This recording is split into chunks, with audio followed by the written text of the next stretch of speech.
working to reanimate the marsupial, known by many as the elusive animal hunted by Willem Dafoe in the 2011 movie The Hunter. The lab announced it will now have help in its efforts from a U.S.-based genetic engineering company. Tasmanian tigers went extinct nearly 100 years ago. Tasha Stevens reporting. Fashion designer Giorgio Armani and dozens of others forced to flee from their vacation villas overnight as firefighters work to extinguish the remnants of 2 wildfires on a Sicilian island.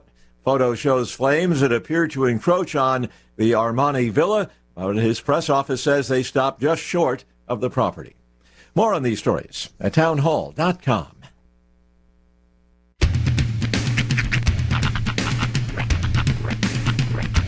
What in the wide, wide world of sports is going on here?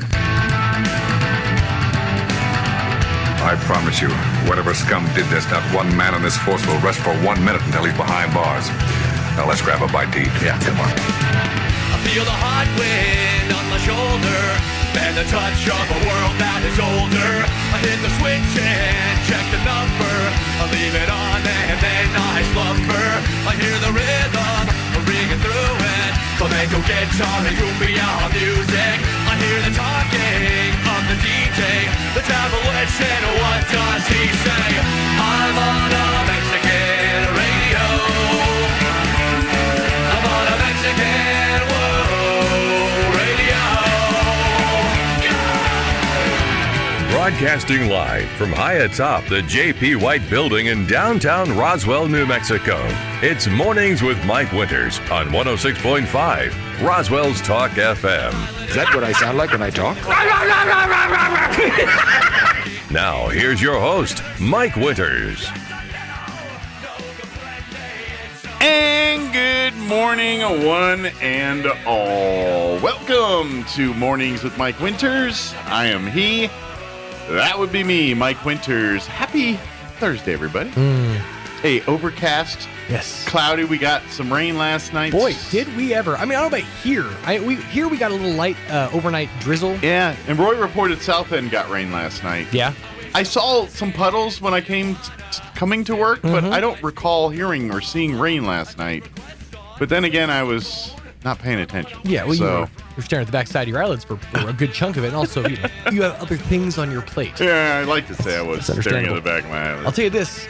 One town over in Artesia, a couple towns over, they were dealing with walls of water. I mean, it was coming in sheets. Well, yeah, because we went to Artesia yesterday afternoon, and I ran into a couple little rain clusters. Pockets? Yeah, between here and, like, right around Lake Arthur area at the time. This was, I don't know, 1, 2 in the afternoon, somewhere like that, 2 in the afternoon. Sure. And, yeah, around Lake Arthur, it was steady rain there, and then like around Dexter, I was hitting little pockets of just spittle, sprinkles. Yeah, spittle pockets. Yeah, but then once you get to the spittle pockets, I think that's an official name. It's the much less popular product from the Hot Pockets line. Spittle Pockets, spittle pockets. What flavor is this? You don't want to know. Backwash. But no, once we got to Artesia, that's when it's like the sky opened up and gave us some, and they had to make the determination whether or not we were going to go forward with the back to school bash at Faith Baptist. Yeah, Sean was doing a remote at one of the churches there in Artesia. 30 minutes deep, we start getting thunderclaps, lightning striking, and just again wall upon wall of water. Yeah. So it was coming down heavy. Not complaining. No, not at all. Because we need every drop of moisture. The problem is when the ground a little better. When the ground is this dry, it doesn't tend to go in the right places. Like it'll just run off. Yeah. Well, it doesn't get absorbed into super dry. Well, when ground. it rains hard fast, it doesn't. The ground can't absorb it fast enough, and we don't have like sewage to speak of. Fun fact, I guess from what I gathered, I think like a report last week, it is no longer safe to drink rainwater without processing it.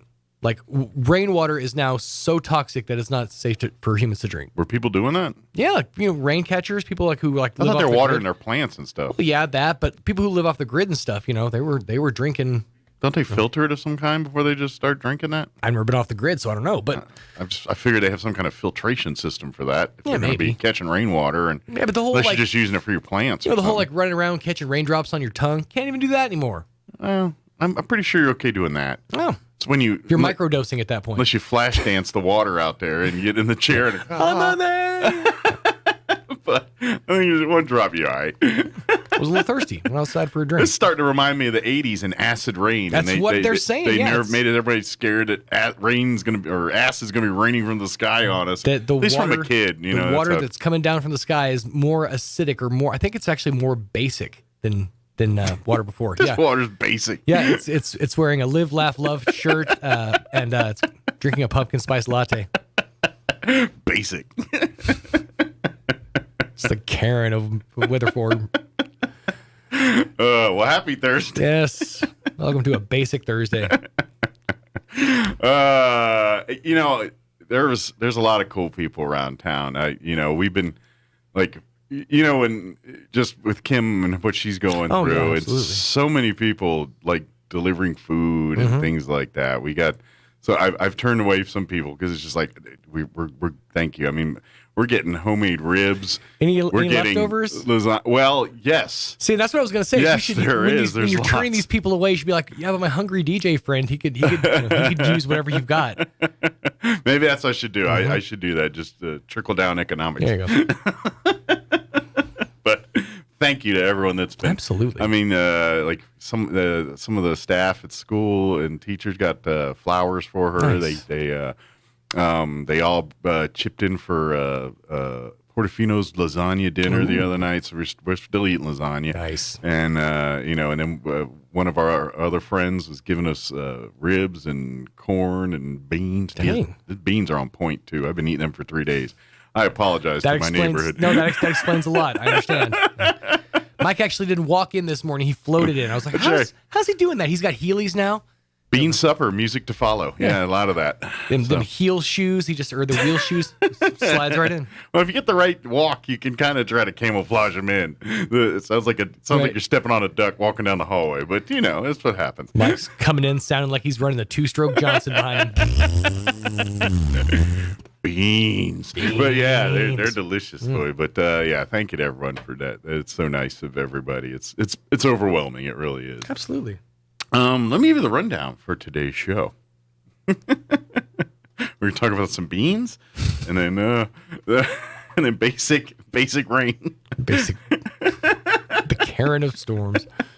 No, I kid, of course. We're going to have members of the Gonzalez family join us here at the Historical Society, Danielle Gonzalez and Angelica Rodriguez. Of course, the Historical Society for Southeast New Mexico is having their trip down memory lane drive-through fundraising event where they're honoring 40 years of Heritage Dinner recipients. Yep. And so several years ago, COVID's totally messed me up because I'm like, it's like 2 years ago, but it's actually like 3 or 4. COVID timelines just destroyed everything.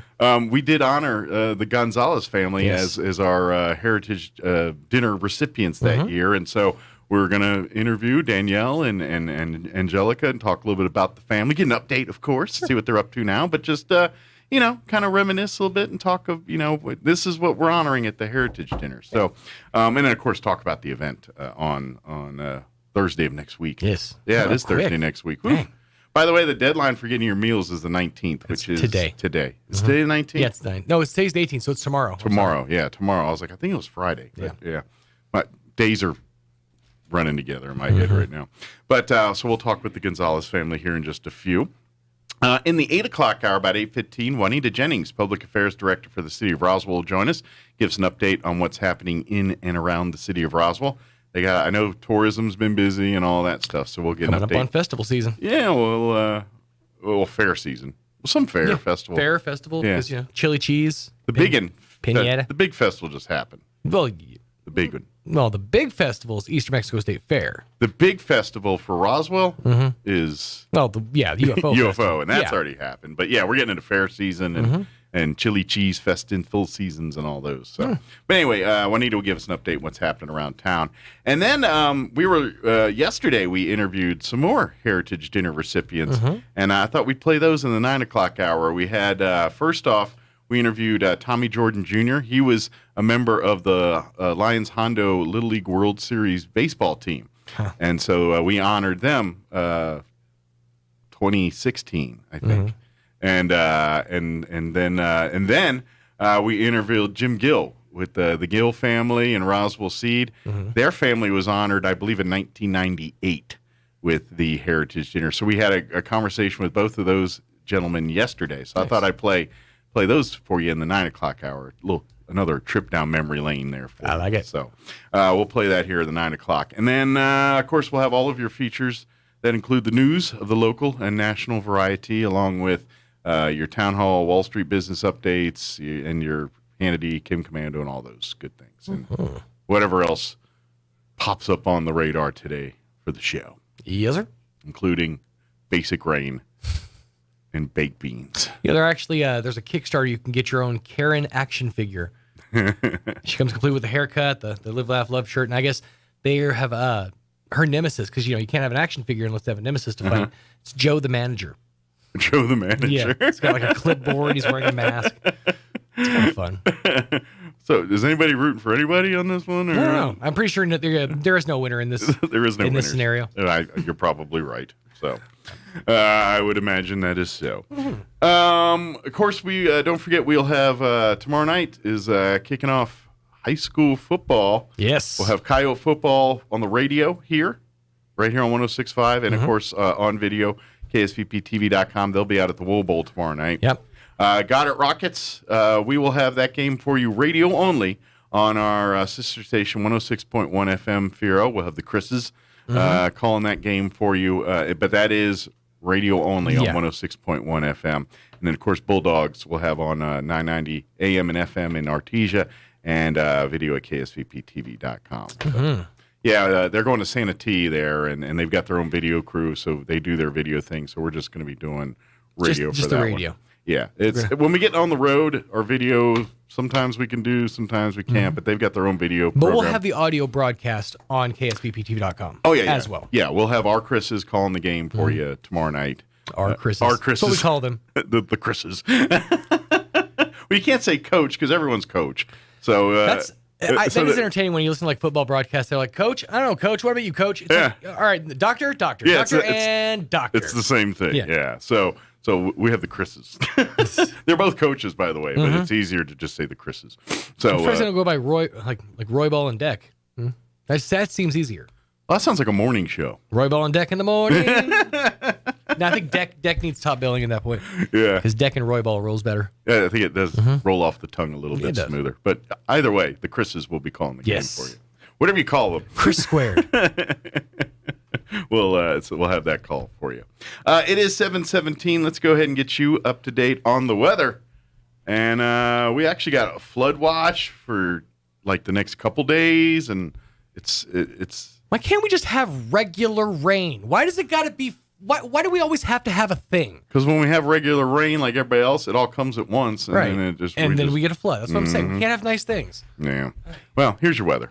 I'm meteorologist Steve Hamilton with your Pecos Valley weather. We've got a pretty decent chance of showers and thunderstorms today with that moist air from the monsoon working its way into eastern New Mexico. A few of those thunderstorms could have heavy rain, especially this afternoon. We'll hit the mid-80s. Scattered showers overnight are low near 70, and then more showers and thunderstorms are possible again on Friday. Rain looks likely through the weekend. That's your latest forecast. I'm meteorologist Steve Hamilton. Thank you, Steve. Currently 71 degrees here in Roswell. Humidity is at 81%. Winds are calm at the moment. As I mentioned, we got a flash flood watch that will officially kick in tomorrow at noon and remain in effect through the 21st at midnight because we've got some actual decent chances of rain next couple days here. For today, we are looking at scattered showers and thunderstorms, mainly for the afternoon. Partly cloudy, high of 84 with northeast winds 5 to 10 miles per hour. Chance of rain today is at 50%. They're saying new rainfall amounts less than 1/10 of an inch, except higher amounts if we get an actual thunderstorm going through the area. Tonight, we're looking at a 40% chance of showers and thunderstorms, mostly cloudy with an overnight low of 65 degrees. Winds will be out of the southeast 5 to 10 miles per hour. Friday, we're looking at a 30% chance of showers and thunderstorms, mostly cloudy, 86 for a high on Friday with northeast winds 5 to 10 miles per hour.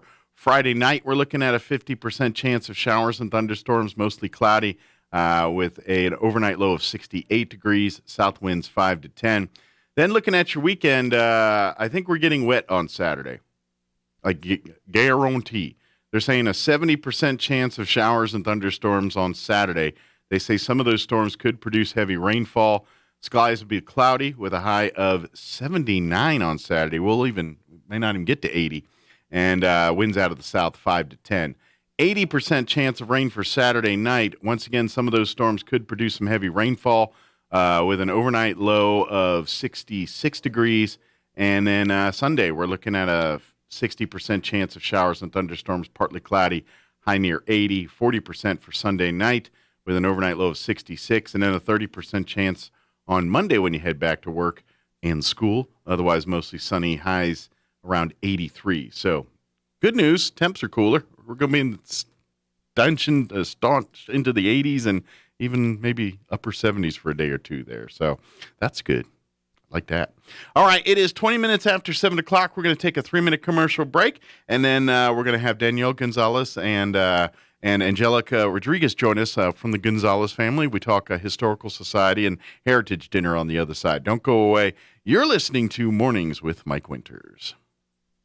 Martine's Capital Cafe in Roswell offers authentic and highly rated New Mexico food. Explore their amazing menu featuring huevos rancheros or asado with eggs or their green chili stew. And you can't forget their award-winning green chili cheeseburger, all made from scratch using their finest and freshest ingredients. Open for carryout with curbside delivery or limited dine-in. Just call ahead 624-2111. Martine's Capital Cafe, always pleasing the most refined palate. Open Monday through Saturday from 6 a.m. to 8:30 p.m. at 110 West 4th in Roswell.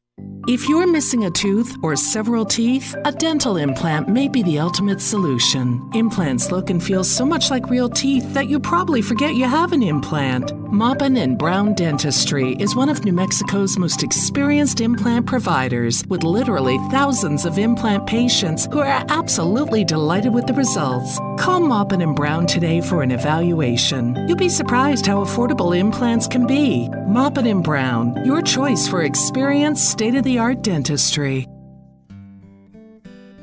James ends his book entreating his readers to bring the wanderer and sinner home. Have you ever watched someone you love fall into sin and wander away? James says that the most important thing you can do for someone you love is to guide them home. Jesus tells the story in Matthew about the shepherd that leaves the 99 sheep who are safe to find the wandering sheep who has gotten lost. The parable states that God cares about and rejoices just as much for the one who was lost and is found as he does for the 99 who stayed safe. For those of us who have been the wandering one, and someone loved us enough to lovingly and gently bring us home, we owe that true friend our spiritual lives. Maybe you are the one that's wandering and feels lost. Come visit us Sunday and find a church full of former wanderers looking to help others find their way home. We are here to love you and welcome you back to God's family.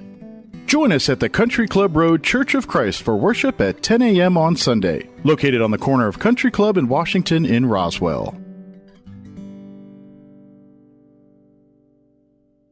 Here at the Tailgate Nation, we try to make our service department as friendly and convenient as possible. But sometimes you're just too busy to bring your vehicle in for the service it needs. So your friends at Roswell Ford have come up with a revolutionary new idea, mobile service. Instead of you bringing your vehicle to us, we'll come to you. That's right, the Roswell Ford mobile service crew can take care of routine maintenance and light repairs at your home, office, place of business, or just about anywhere your vehicle is. We can change your oil and filter, rotate your tires, replace your battery, change your windshield wipers, do a complete multi-point inspection, and more. Right in your own driveway or parking lot. And these are Ford factory-trained technicians who'll bring the right equipment, tools, and parts to get the job done correctly without interrupting your busy day. So how cool is that? Mobile service. Kind of makes you wonder why nobody thought of it before. Call the Roswell Ford Service Department to make an appointment. Then just sit back and relax. Here's a Mornings with Mike Winters fun fact. Astronauts are not allowed to eat beans before they go into space because passing wind in a spacesuit damages them. The suits or the astronauts. Here's Mike Winters. And good morning. It is 23 minutes after 7 o'clock, and joining us in studio this morning, from the Gonzalez family here as we celebrate 40 years of Heritage Dinner recipients with the Historical Society. One of those recipients was the Gonzalez family. Of course, we have Danielle Gonzalez and good morning, and Angelica Rodriguez as well. Good morning. Good morning. How are you guys doing today? Doing all right. Doing good. We're here. Doing good. Enjoying. It's kind of nice having a little change of pace with the cloudy and the rain and all that good stuff. So it's kind of a nice change of pace. But it's and once for people kind of like, well, how did a whole family get kind of nominated here? And for folks that remember, it was. Is it 3 years ago? How many years ago was it? COVID has totally messed up my timeline. Yeah, mine too. I think. And it was 18. It was 18 sounds right. Yeah, 2018 so I think is when we honored the Gonzalez, and it was right around the time David passed. Was it right after or right before? No, I can't. Before. Right before. I can't remember. And of course, the year before. That was kind of if nothing else. And here's the weird part: was we were. If I remember right, we were talking about your family and making them long before we knew about David and his problems and things. Yes. And so that was I don't know if we would call it a coincidence or it wasn't because of it. It was just it was because some people saying, oh well, he passed away. They must be no. This was in the works before that happened. But it's, and even before too, my grandfather passed away. My grandfather was still alive, and shortly after we had the celebration and stuff, he passed away. So that was it was almost like an important timing there for some, to get to a chance to, kind of, for some of your family members, the last, hey, here's our celebration. Yeah, celebration. Honoring their legacy. Kind of a bit of a poignant timing there a little bit. Yeah, absolutely. But really, it's just your connection to Roswell, the family's connection, and really and I remember when we were talking to other members of your family and things like that, it was really the atypical like American dream story where your family in Mexico and all, and then they basically come here to the United States like many families looking for more opportunity and better things and really just picked themselves up by the bootstraps and planted their seed here in New Mexico and really just went on and a lot of things you see and see about this community in this area.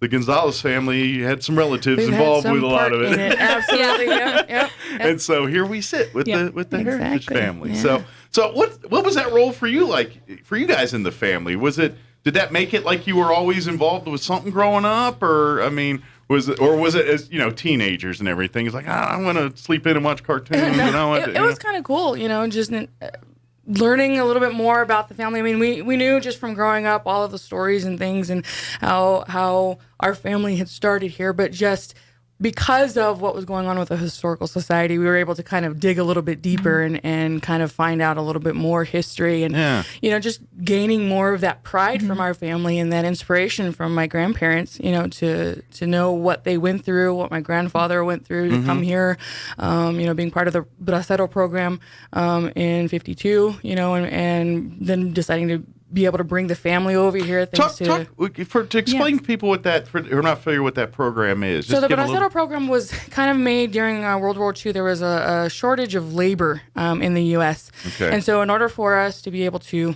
have farm and, all of those things, they brought over individuals from Mexico to work and for a certain contract. Well, because most fighting men were over in the war yeah, here. We're coming and protect. Yeah. So the women and people from other countries were coming in and filling those voids. Exactly. Yeah.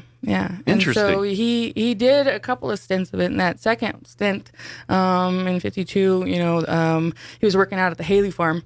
And Mr. Haley asked him, he wanted to keep him here. He was doing such a good job, with all the pecan orchards and everything in the town. And asked him if he'd like to stay on longer. But his conditions were that if he stayed on longer, he had to bring his family. Okay. So to bring more help. Yeah, exactly. I think it's more just the idea of, wanting him to want to be here. Sure. If your family's not with you, you kind of have that long. Well, that's roots. Yeah. Absolutely. If you're a single person, you go where the wind blows you sometimes. But when you've got family with you, then you're a little more stable. That anchors you a little bit to and so it's a win-win really because I'm sure he wants his family here and to be with the family. With them and at the same time, the farm owner's kind of like, well, now I got more hands to work. I got a steady. Now I've got a little. And they're not just going to be gone in the middle of the night. They have a family now. They're here. You know, so it was probably a win-win for both. And, absolutely. And that's that's kind of how it works a lot of the time. Yeah. And I know that the boys that are in the family, they did help out on the farm, a little, but my grandparents definitely wanted them to get an education, and do fulfill that dream that they wanted to do. It's kind of that, like I think it's the parental dream, and what I mean by that, where as parents, you always want better for your kids than you had for yourself, And like you said, this is your grandfather or great-grandfather? Grandfather. Mm-hmm. He's looking, and he's like, look, I don't want my kids to grow up to be farmhands. I want them to have more choices, more. And so, and obviously that begat that, and then your parents telling you guys to pursue that education. And now you see, well, look at David, look at, if they're, not just, stuff around town, but getting involved in government and various other entities as part of this community and things like that. That's all begotten because a farmer said, I want this my kids to get an education, and their kids got an education. That's how it all works. You know. Now we're 4 generations strong here in Roswell and growing. Absolutely, and growing even more. Well, that's y'all's job, right? Is to keep more family members there and stuff. So how much of your family still lives in the area? Is it a good hunk, or are y'all pretty spread out? The family, Okay. We've got a few that are in Colorado, in South Carolina. Okay. Now, do you guys still have a family presence in Mexico? Is there part of the Gonzalez family that are still there and still get to visit or at least have contact with and stuff? COVID, a lot of people didn't go anywhere, but at least keep in touch and things like that. During COVID, we were doing Zoom meetings with the family, and just so we could stay in touch because we were so used to going to birthday parties. You do have a pretty big family. Probably had to be like a corporate business. All right, pretty much that's what it was. The monthly meeting of the Gonzalez's. Pretty much. And so there were several times where we were able to Zoom with family from Mexico and kind of touch. Good deal. Did everybody fare okay and stay healthy and all that good? Yeah. When you get a little spread out like that, it's hard to stay in touch and things like that. We had some of our family members get sick, but, we got through it. We're strong. And here we are now. Probably typically what a lot of families in the world we're dealing with right now. So let's talk now here. Like, what are you guys up to now here? I know Danielle, because Danielle is served with the Historical Society on the board. She's not officially on the board now, but she's very much active and working. She just doesn't have to come to meetings once a month. She's still part of it, but but she's very much part of it here. And then I know you're starting your own business and everything, but kind of give us an update on what you guys are doing and what some of the families up to. Yeah, I'm still doing photography, and like we said, if you go to the Heritage Dinner, you'll see me out there taking pictures more than likely. Are you still doing your graphic art stuff? Yeah, I'm doing graphic design and farmers markets every weekend. So come out and see me. Selling you T-shirts and things like that. Yeah. She does have some cool shirts and cool stuff and a lot of cool merchandise, and so that's her day job now. But I think she's just as busy doing our website and taking pictures and doing all the other things. And I imagine you do that for a couple other people too, not just for us here at the Historical. We stay busy. So Angelica, what have you up to? What are you doing? So I'm still running my business, audiologist. Dr. Rodriguez Audiology. Yeah, that's right. That's where I've talked to you before. I was like, I know I talked to you before. I was like, where did I talk to you? That's what it was. You were, audio. Yeah. So I'm guessing there are no hard of hearing people in the family. You got them covered. Me. Just you. You're the one. Well, I think there's a couple of others, but then there's a few that are in denial. Do they? We're working on that. Do they hey? Yeah. Hook a family member up with some hearing aids here. Hey, that's what comes with having so many family members. That's right. And so many businesses. Well, then, but that's quid pro quo. Yeah. Like if you need some shirts on a stat, then you better, but she needs a hearing device. Yeah. That's what we're here for. Good deal. Yeah. So how's that going? Because you've been doing that business you've been kind of growing. 2015. Yeah, you've been growing. And how did you fare through COVID? Did things get busier or quieter? I think we were a little bit busier. Okay. Honestly, it was kind of weird. I'm glad to we hear closed that. We closed down for a couple of months, just when everything first started. But I mean, people still needed their People hearing need to tested. hear. They still had issues. Yeah, so. I don't look at that as a luxury. Hearing is not a luxury. That's a necessity. Absolutely, yeah. I mean, there are so many things that go wrong when. Well, you just remember, like back at the beginning, it was like essential businesses, and I'm like, ability to hear seems pretty essential to me. Yeah. But I could see how business got drummed up because a lot of people were kind of cooped up together, and after a while, I was like, does this person hear anything I say? I've been yelling at them all day. And the masks, a lot of people were like, I didn't realize that I was lip reading. Yeah. So that's great to hear. Give a plug if anybody needs any audio or hearing aids, any of that kind of hearing testing, any of that stuff. Come on over. Yeah. What's your phone number or give an address? So we're located on 1000 West 4th Street, and our phone number is 575-623-8474. Yeah. Come on by and give us a call. Guess you got like Monday through Friday office hours there, and come set an appointment and let them take a look and find out if Figure out exactly what's where going you're on, at. if it's just wax or you got a bigger problem. Yeah. And that is a legit thing. I know, this even though you make Q-tip or whatever, which I know she's like, don't do that. Q-tips. I do it. Sorry. I can't stand wet ears. Like you get out the shower, that bugs me. The water in the ears, it bugs me. I get that. But anyway.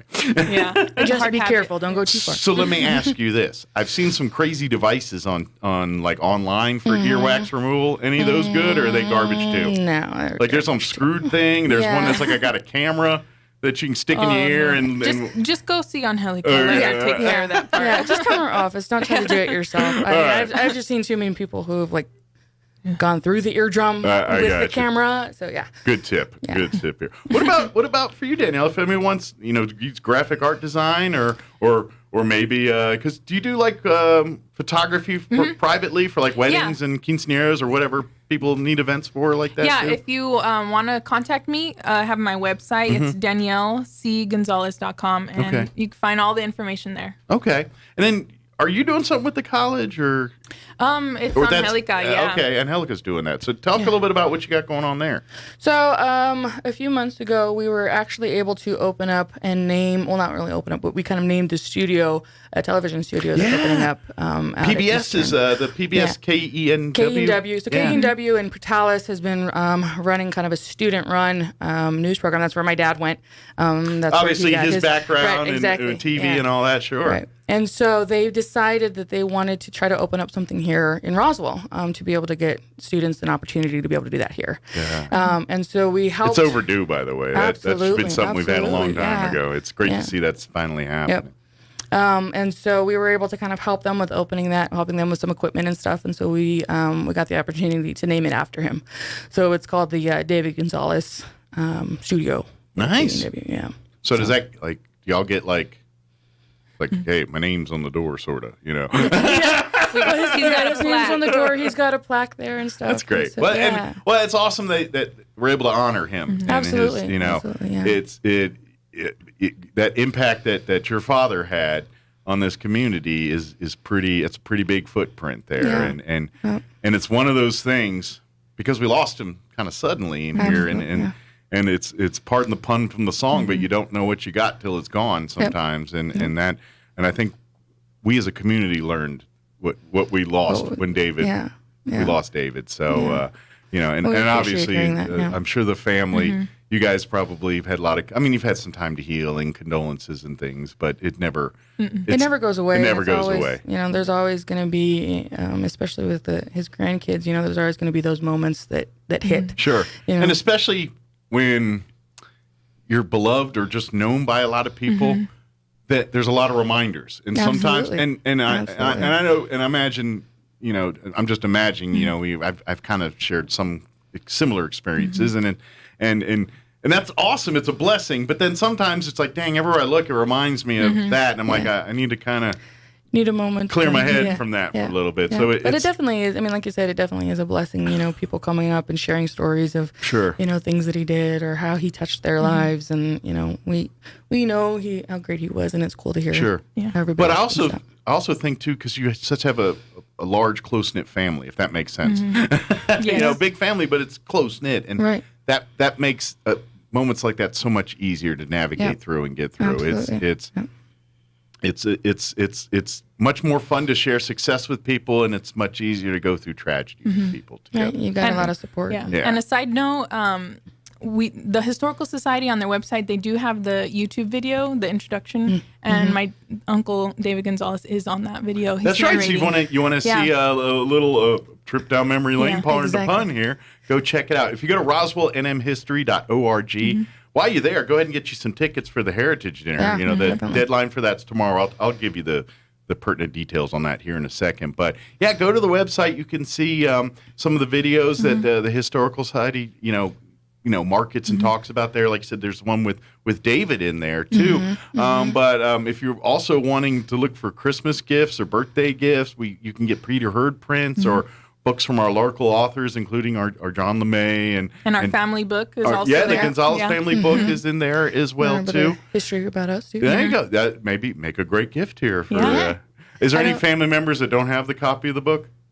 I don't think so. I was about to say. We have too many. Yeah, I was about to say you can't give them away to family members no more. It's like, sorry, you gave me that last year for Christmas. I've actually had a couple of friends who've gone and bought the book. That's great. It's really nice. Yeah, so it's kind of cool. And you were kind of, Danielle was weren't you? If I remember right, when we were talking about the book, I don't know if it was by design or by default, but you kind of you were kind of the archivist for the family there for a little bit. Yeah. Well, the book is what introduced us really to the Historical Society. So what the book was, in college I had a graphic design class, and so we were told to, we need you guys to put together a book. So that was our final project. And so you said, well, I got my family. They're a perfect subject for a book. And really all the credit goes to my uncle Isidro. So the story behind the book is that he did interviews with our great grandmother, our grandmother, and our grandfather, and he did audio interviews with them. So he transcribed those into text. And so we had those, in our family archives. And so I decided to use that as the base of the book. Gotcha. And so I just did all the graphic design. I put together the text and added photos, and that's. And if I remember right, like the family helped with the stories, and as far as you documenting them, but you getting the versions was from. Now I'm kind of curious. Did you get like 3 different versions of the same story from 3 different family members? Well, when my uncle did the interviews, he did them probably. I think the one of my great grandmother was done in like 1984. Okay. So then he did. There was time between, so you can get the different perspectives from each family member, and it really is interesting to see, how they thought, how they felt about it. You know? That's. To me, that's one of the coolest aspects is when you have one incident and then you get 3 different people that experience it from their viewpoint. Yeah, absolutely. And then you get the story, and sometimes it's a different story altogether. And to me, that's fascinating. I love, it's like getting a group of people. It's kind of like that daisy chain game when you're kids and you start with a sentence, and by the time it got to the end of the line, it's nothing different. But I love that kind of stuff. So I didn't know, especially with family and like the fish stories where, he got chased by a bear and it was actually a cub, but by the time everyone knows the story, it's a pack of grizzly bears, Yes. But now how often as a family do you get to, I know you're talking like you're Zooming during COVID and stuff, but do you guys get together and like, the ones from Colorado and all over get to come, maybe even from Mexico come up and visit, or y'all go down to Mexico and visit? Or we normally get together. So we did start kind of like a non-official reunion during 4th of July. Okay. So we used to always get together and do the alien chase. And so actually now in November, we do have a memorial. A memorial run for my dad. So we kind of are in conjunction with the turkey trot. And so it's a 1 mile right before that, just kind of warm you up, more memorial walk for my dad. Oh, cool. In November, every November. I know I'm jumping up here and back and forth, but the studio that they have in his name and all that, I know it's for the PBS station and obviously for the students there, but do you know, is that something that the public can rent and use for they need, or is that strictly for class So from my stuff? understanding, they have allowed, or their plan is to allow for, other organizations to come in and utilize the board and stuff. So I knew they it's have fairly it new, there, and I so- knew like I think they're kind of trying to conceptualize totally what they want to do with it. They know Right. they need it, but how much can we do with it? Right. How much can they let it out? And how much where I they're would using it, all love that them to yeah. see if they actually do a local PBS show out of that thing. Yeah, You know, yeah. the next Bob Yeah. Ross or Julia Child or something. You know, yeah. And that's my husband and I, Jacob. Jacob is broadcast journalism major as well, or communications major, and so he played a really big part in getting that to happen. And he's friends with some of the individuals over at KNW. And so, he and I were talking about that we would really love to be involved in that and really love to see a local news kind of develop here because, we really need that. We really need that here again. I moved here in 2000 and around that time we still had the Roswell, I think it was KBIM TVM News with Kim Steckline. Yeah, she's right downstairs down, building over, next building over here. Yeah. And they did, and then they eventually got rid of that newscast and it all went Albuquerque. But you're right, I've missed that Roswell newscast where it was just for Travis County or this part of the state. New Mexico, this really part don't of the have state. anything there. I remember my wife. This was back when she bought a taser.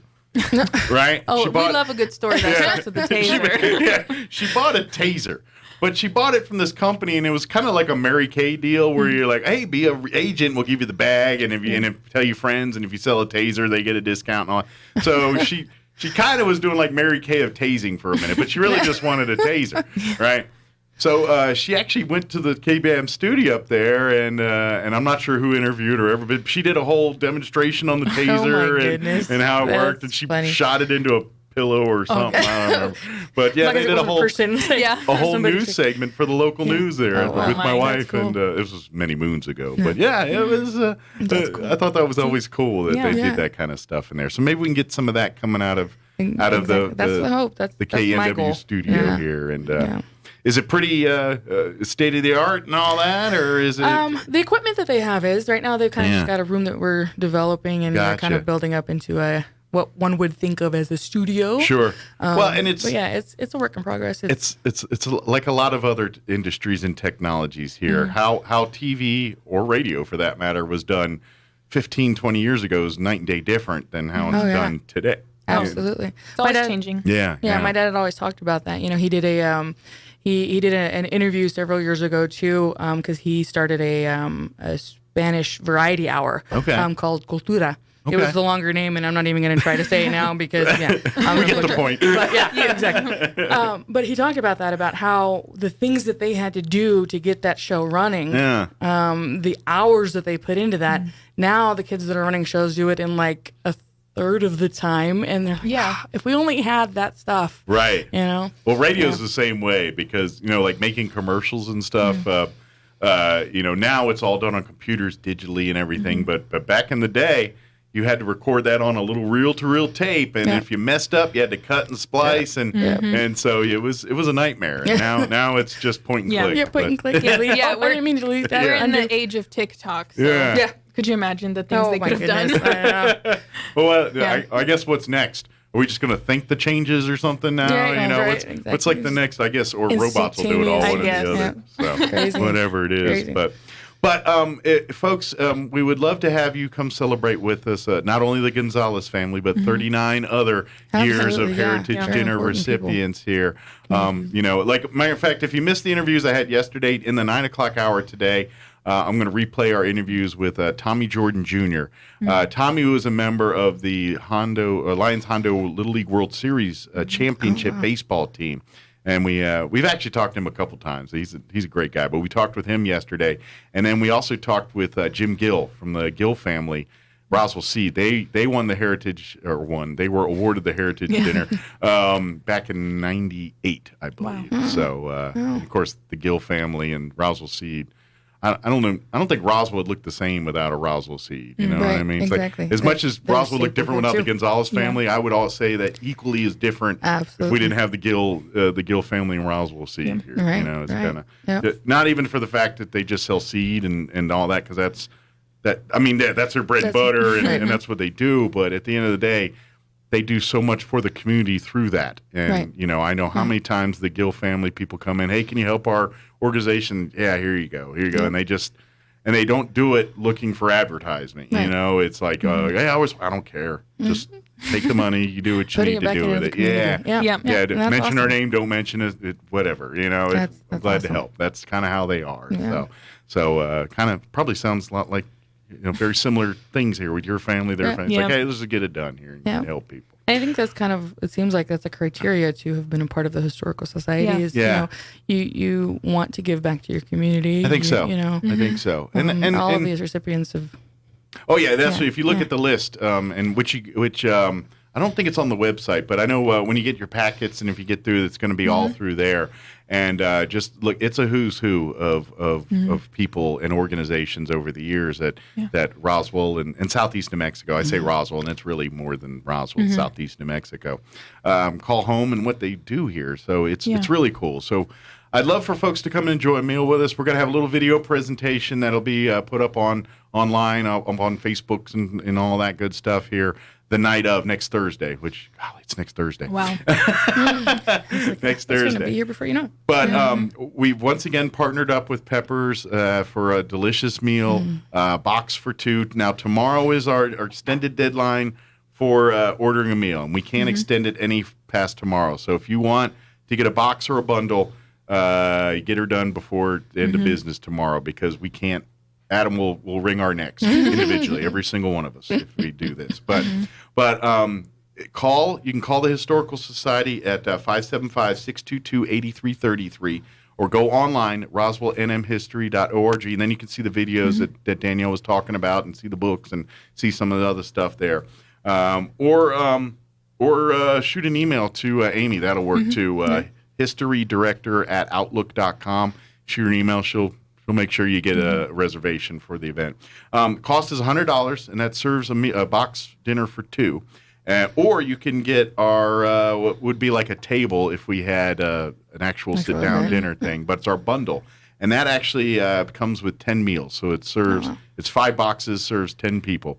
And it's Adam's Delicious Peppers food. I will read the menu because I know a lot of people like me, it's like, I want that. But so they're serving everybody shrimp appetizer for 2, and if history serves, shrimp are pretty big. Those shrimp they're worth fighting over. Just saying. You can share. It'll be fun. Right.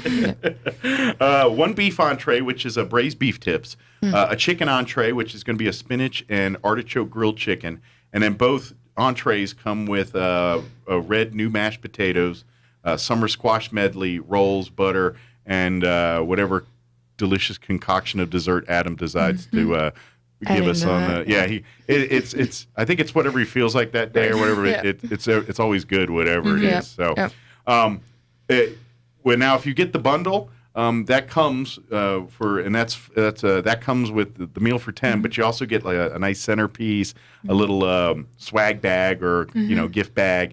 And then they'll also, delivery is included in that. They'll deliver. And here's the thing. We'll, like, if you're all 5 boxes aren't going to one place, no problem. We can take, like, say if you want to buy it for your business and treat your employees or nonprofit or do something like that, or just pay it forward to someone. Hey, I want to buy a bundle, give a box to these 5 people. We can do that for you. No problem. Be happy to do that. Very by the way, if you'd like just the single, the $100 bundle box delivered, we can do that for you too for an additional $10. We'll be happy to take it anywhere locally. We're not going to Texas with these, but it won't make it in time. Colorado, take it to your family. I'll get hungry on the way. The driver will eat it. Yeah, exactly. I'll be like, I got halfway to Lubbock, and then your chicken entree is gone. I'm sorry. It was good. I'll tell you. Yeah. And just to add, if you want to still participate, say you don't want to buy dinner, you can always do donation online. Absolutely. Show up in person. I'm sure they don't mind. If you're like, I can't afford $100, but here's $20. You know what?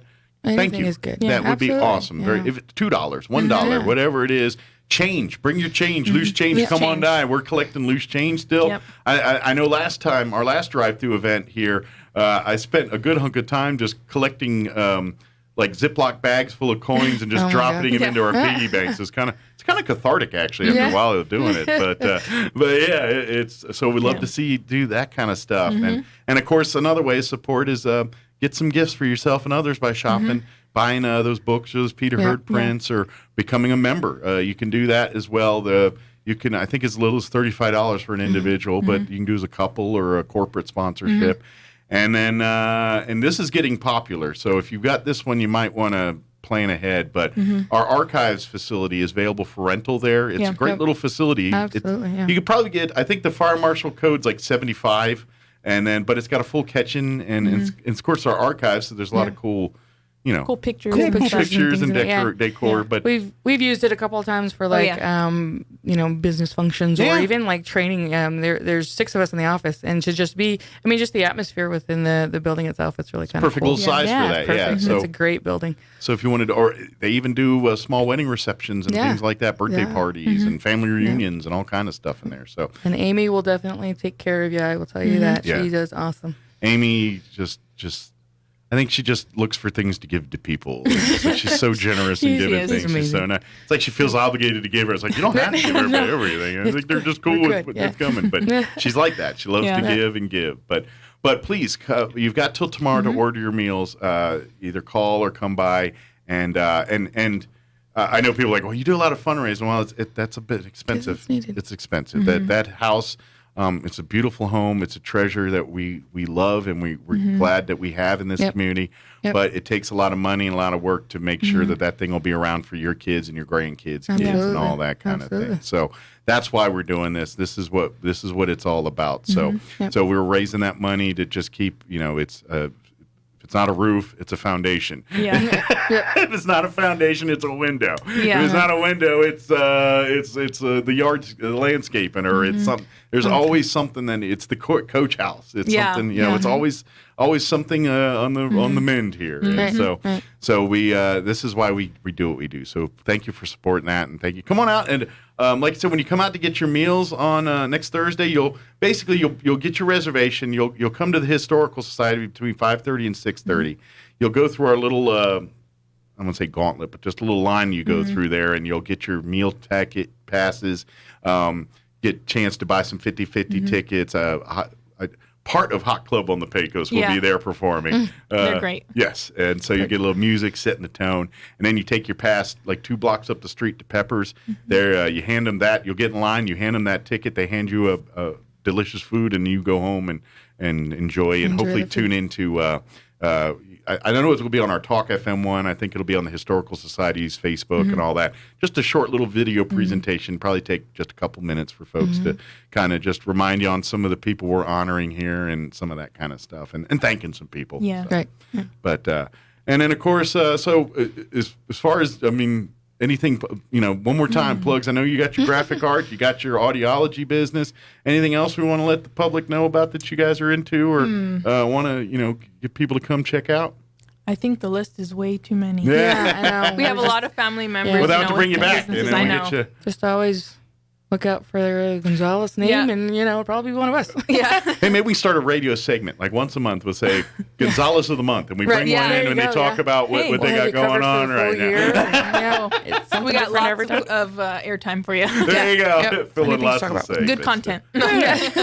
Is there anything you guys wanted to mention that I skipped or spaced over or didn't get a chance to talk about? I think you've touched everything that I was kind of thanks for having us on. Thank you guys, and thank you family, thank everybody, and from your grandfathers and great grandfather and everybody that they brought. It's what your family and the impact and just what I can't imagine a community without your family here, and this community would look a lot different, I think. And, or wonder, would someone else fill in that void if it wasn't the Gonzalez? I'd hope so, but you don't know. Thankfully, we still, there's still generations coming. It's never too late to turn something around. Yeah. Step in, volunteer. I noticed, there's a lot. Is there just a general creative gene in your family? Because I know, like your graphic design, David with his work here now, even with the audiology and stuff. There's a lot of fun. I mean, is that kind of a theme with the family? A lot of creative people in the family. We have a lot of artists. I mean, the historian with your uncle. I mean, it just seems like there's a lot of that. That interest in that, in that side with We your have family? a little bit of everything. We've got a lot of family members who are teachers. Mhm. We've got a lawyer. We've got a physical So they cover the therapist. gamut. You got we've got healthcare to We've got trade. Okay. Yeah. We're all creative in our own Nice. unique ways. Good Yeah, deal. avenues. I've just noticed a trend. It was like a lot of creative side of thing, but we all see an avenue and we're like, okay, how can we make that course, better? yeah. What do we need to do? And of course you're in the more healthcare side, so that you've got in the battle you've got some support as far as numbers on the Gonzalez family and healthcare versus the creative ones. Good deal. Well, thank you guys for coming in. Appreciate it. Thank you for having us. We and appreciate thank you and thank your family for all they just being them and. Come on out, everybody! Mhm. Come celebrate come with us. support the Historical Society. Come and check out check out the book. Because you can still get a copy of the Gonzalez family book through our website. If you're like, hey, I want to learn more about this family, come get the book. Yeah. Come read it for And yourself. the title is Never Forget Where You Came From. There you go. So I can't say and it and is it available other places too, or just Right now, just at the Historical Society. Yeah. So give them a call, and if if anything, they'll reach out to me. So or reach out to a Gonzalez family member, and we can get one for you. Find us on the street, and just say, hey. So I gotta. Ooh, it's just all time. If someone requested an autograph copy, who's the signer? Is that Danielle or do you? We'll make it would be me and my uncle Isidro. Okay, very good. I didn't know if you had to take a order. If you on want that. one from every Gonzalez family member, that might cost you. And might take a while. I'll get back to you. It's got to get some frequent flyer miles first before it does that. So, well, thank you guys. Thank you. We'll see you soon. It's 8 o'clock. You're listening to 106.5 Roswell's Talk FM, KEND, or Roswell, New Mexico. This hour from townhall.com. I'm Rich Thomason. Later today, attorneys for many of the country's largest media outfits will try to persuade a federal magistrate judge to make public the affidavit the Justice Department used to get the warrant for the raid on former President Trump's Florida estate. The Justice Department is fighting release of the affidavit, arguing that making it public would compromise its investigation into the handling of highly classified material by Mr. Trump, the former president, arguing for making the document public. The former Trump advisor makes a several hours long appearance before a special grand jury. Rudy Giuliani says that he had satisfied his obligation after facing hours of questioning before a special grand jury in Atlanta as a target of an investigation into alleged attempts by former President Trump and others to overturn his 2020 election defeat in Georgia. The former New York mayor says Fulton County District Attorney Fannie Willis ended his appearance by saying that he had satisfied his obligation under the subpoena. Giuliani's attorneys tried to delay his appearance before the special grand jury, saying that he was unable to fly due to heart stent surgery in early July. Bernie Bennett reporting. A federal judge giving a green light to a North Carolina pro-life law. U.S. District Judge William Osteen reinstated an unenforced 20-week abortion ban with exceptions for urgent medical emergencies after the June U.S. Supreme Court decision overturning Roe v. Wade. GOP House Speaker Tim Moore says he was encouraged by the ruling, quote, although our Attorney General has failed to do his duty, today we have a ruling that upholds the law. Keith Peters reporting. A couple of days after being shot while responding to an armed robbery, a South Florida police officer has died. 29-year-old Cesar Echeverri was a 5-year veteran of the Miami-Dade Police Department. Watching Wall Street, the Dow is down 93 points, the NASDAQ off 57 points.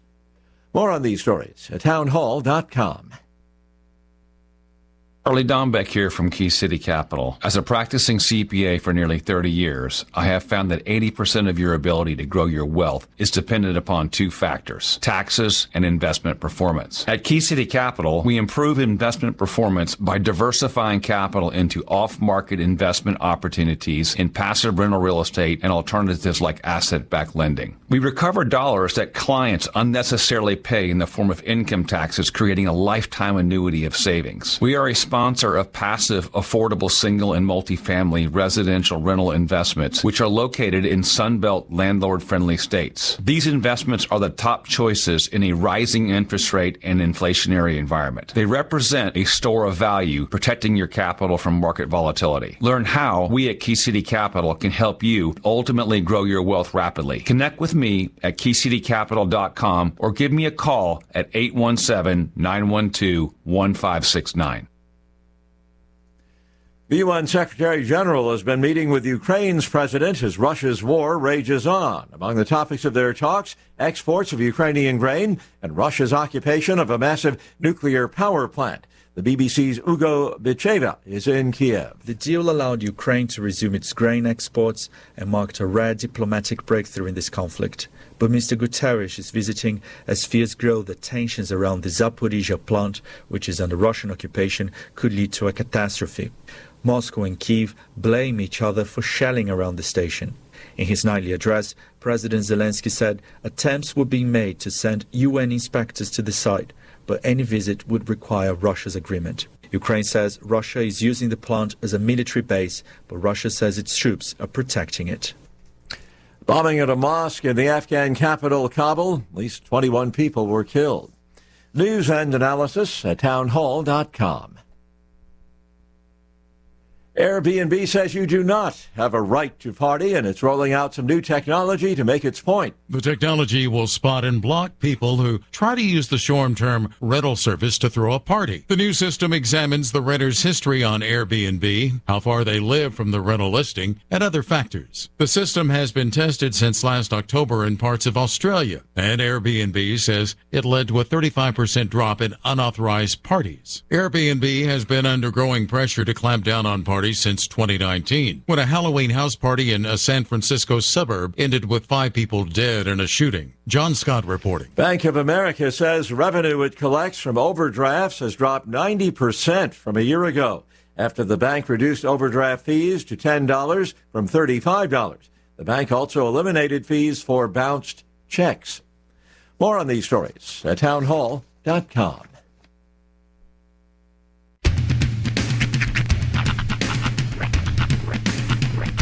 What in the wide, wide world of sports is going on here? I promise you, whatever scum did this, not one man in this force will rest for 1 minute until he's behind bars. Now let's grab a bite to eat. Yeah, come on. I feel the hot wind on my shoulder and the touch of a world that is older. I hit the switch and check the number.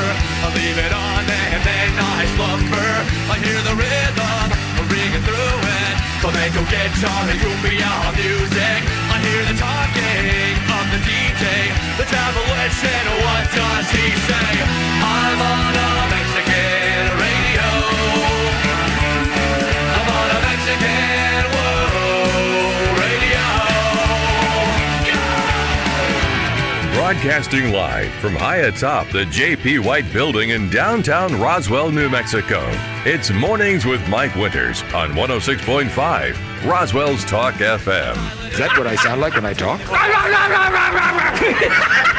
Now, here's your host, Mike Winters. And good morning. It is 6 minutes after 8 o'clock. Welcome to hour number 2. The Deuce. Thank you, Roy. Mornings with Mike Winters right here on 106.5 Roswell's Talk FM. Happy Thursday, everybody. A little overcast Thursday, a little moisture. We got more coming, I reckon, I hope. Fingers crossed. Go wash your cars today. I don't guarantee. Actually, I don't think we need that help today. I think we're going to get the rain, which I'm happy about. It's good. We need this moisture, just not all at once, you know. But hopefully they do have flash flood advisory, or excuse me, flash flood watch. That's actually right now going to, they're issuing to kick in tomorrow at noon and remain in effect through Sunday at midnight. So, because we got, and this weekend it looks like our greater chances, which I'll get you up to date with the rain and the weather here in just a few minutes. Here's what we have on tap for this hour of the show. We'll get you up to date with the weather here in just a bit. And then, of course, around 8:15, 8:20, we'll have Juanita Jennings, Public Affairs Director for the City of Roswell, join us, give us an update on things happening in and around Roswell this morning. And then later on in the hour, we'll get you up to date with news of the local variety, along with your Wall Street Business, Town Hall Wall Street Business update, and whatever else we can come up with for this hour of the show. Hey, I want to, if you know anybody out there that is looking for a great career opportunity, well, you might want them, or if it's you yourself, I would invite you to swing on by All About Spas and Leisure Living. They are right now. They have an opening for a full-time sales associate. We'll get that right, to be a part of their team. They're looking for someone that likes working with people, someone that's energetic, motivated, and driven. They ask you to come by All About Spas and apply in person. They're at 3700 North Main Street, right across from Discount Tire in Roswell, and fill out an application. Base pay guarantee plus commissions. Prior sales experience is helpful, but not necessary. They're offering mentoring, training, and will invest in your success. So if you're looking for an opportunity here and are willing to work and put yourself out there, then they're looking for you. Again, apply in person at All About Spas here on North Main at 3700 North Main, right across from Discount Tire. And don't forget, All About Spas is an equal opportunity employer. So another great opportunity for folks there if you're looking for work. And I don't know, I wonder how, I'm guessing they probably get discounts on like grills and spas and stuff too if you're an employee, right? So if you can, hey. Oh yeah, they got the Big Green Egg. They got the great grills out there at All About Spas. They got backyard, like if you want to set up your patio and do like the sunshades and all that stuff. Yeah, All About Spas does all that too. So did you say Green Egg? Yeah, the Big Green Egg. You never heard of the Big Green Egg? Like it's a ceramic grill. Ham? Yeah, not green eggs and ham. It is it's a cooker. You can smoke, you can grill, you can even bake in this thing. It's a ceramic grill, and it kind of looks like a big green egg, hence the name Big Green Egg. You sure you can bake in it? Yeah, I think it's a different monster. Well, it's a different. The ceramic grill is if you're a backyard cooker, the Big Green Egg is definitely a dream sheet thing to have in your repertoire of stuff to cook with. It's a delight. But yeah, they got them over at All About, and other smokers and things too. But yeah. That's a bucket list. One of these days, I'm going to buy me a Big Green Egg. I just haven't pulled the trigger on it yet. So I have a disc cooker. I have my grill, but I don't really have a smoker per se because I just don't have the patience. I'd love to do smoking. I just don't have the time or patience to do it. So I definitely want a smoker someday. But yeah, they got all that stuff at All About Spa. Yeah, they got you covered. It is. It's kind of cold in here now. Now that I don't know if it's the humidity, but the air conditioning combination, or I think my thermostat is like it's 70. It looks like from here. I'm a bit of a distance, but it usually holds steady at 70. I think it's more or less humid, and might be 69. Yeah, to me it feels it's still humid in here. Okay, that's it doesn't feel hot temperature wise, but it feels a little muggy. I feel like we've peaked now in the summer days. I think so too. It is all downhill from here. I don't want to say we're starting to get fall temperatures, but we're not far from it, I think. So, cross your fingers. Yeah. So, I know it's going to happen.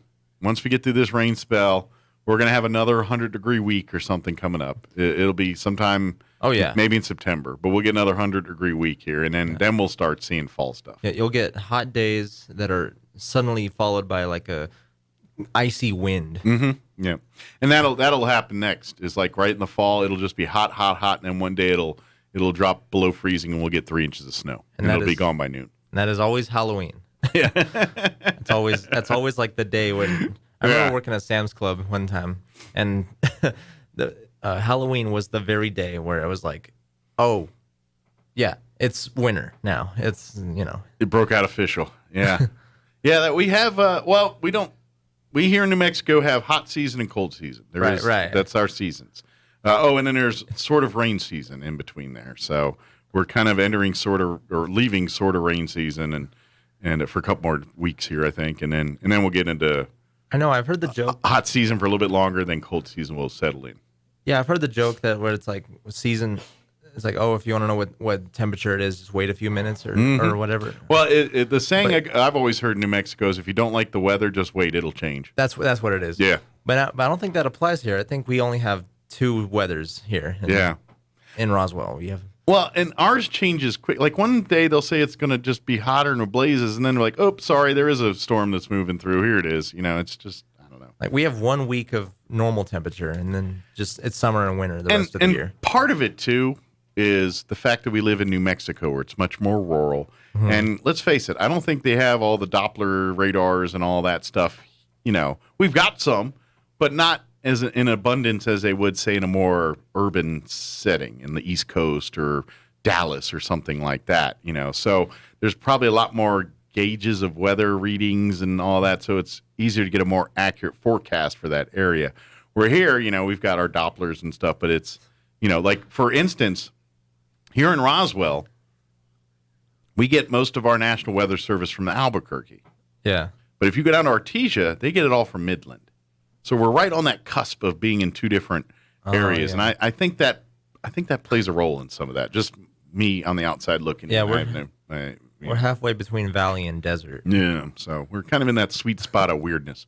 Anyway, sweet spot of weirdness. That's another band name. Mark, someone should write all these things down. I keep saying, or the weird spot of sweetness. Yeah, but I had one last hour too. Now I've since forgotten, but I need to write all these down. All right, it is 14 minutes after 8 o'clock. After talking about the weather, let's go ahead and get you an official weather forecast from an official meteorologist. I'm meteorologist Steve Hamilton with your Pecos Valley weather. We've got a pretty decent chance of showers and thunderstorms today with that moist air from the monsoon working its way into eastern New Mexico. A few of those thunderstorms could have heavy rain, especially this afternoon. We'll hit the mid-80s. Scattered showers overnight are low near 70, and then more showers and thunderstorms are possible again on Friday. Rain looks likely through the weekend. That's your latest forecast. I'm meteorologist Steve Hamilton. Thank you, Steve. Currently, 71 degrees here in Roswell. Humidity is at 87%. So, yeah, that humidity is up. Winds are out of the northwest at 5 miles per hour. As I had mentioned, we do have a flood watch that will take effect tomorrow beginning at noon and remaining in effect through Sunday at midnight. But we have rain chances before that and after. For today, we're looking at a 50% chance of showers and thunderstorms. They're saying mainly for the afternoon. It does feel like we could see a little sprinkling or two any minute now, but they're saying our main rain will be this afternoon after 3. Partly cloudy with a high of 84. Winds will be out of the southeast, 5 to 10 miles per hour.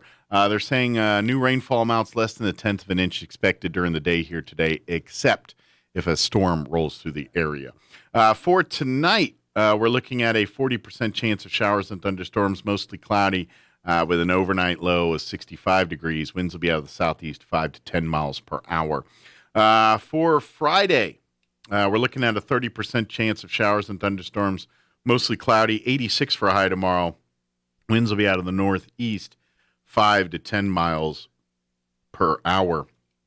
And then Friday night, actually, our chance of rain bumps up to 50% with mostly cloudy skies. And overnight low of 68. Winds will be out of the south, 5 to 10. Saturday, we're looking at a 70% chance of showers and thunderstorms. They say some of those storms could produce heavy rain. Cloudy with a high near 79. We may not even get to 80 on Saturday. South winds 5 to 10. Saturday night, we're looking at 80% chance of showers and thunderstorms. They also say if we do get some storms, they could produce some heavy rainfall. Overnight low of 66.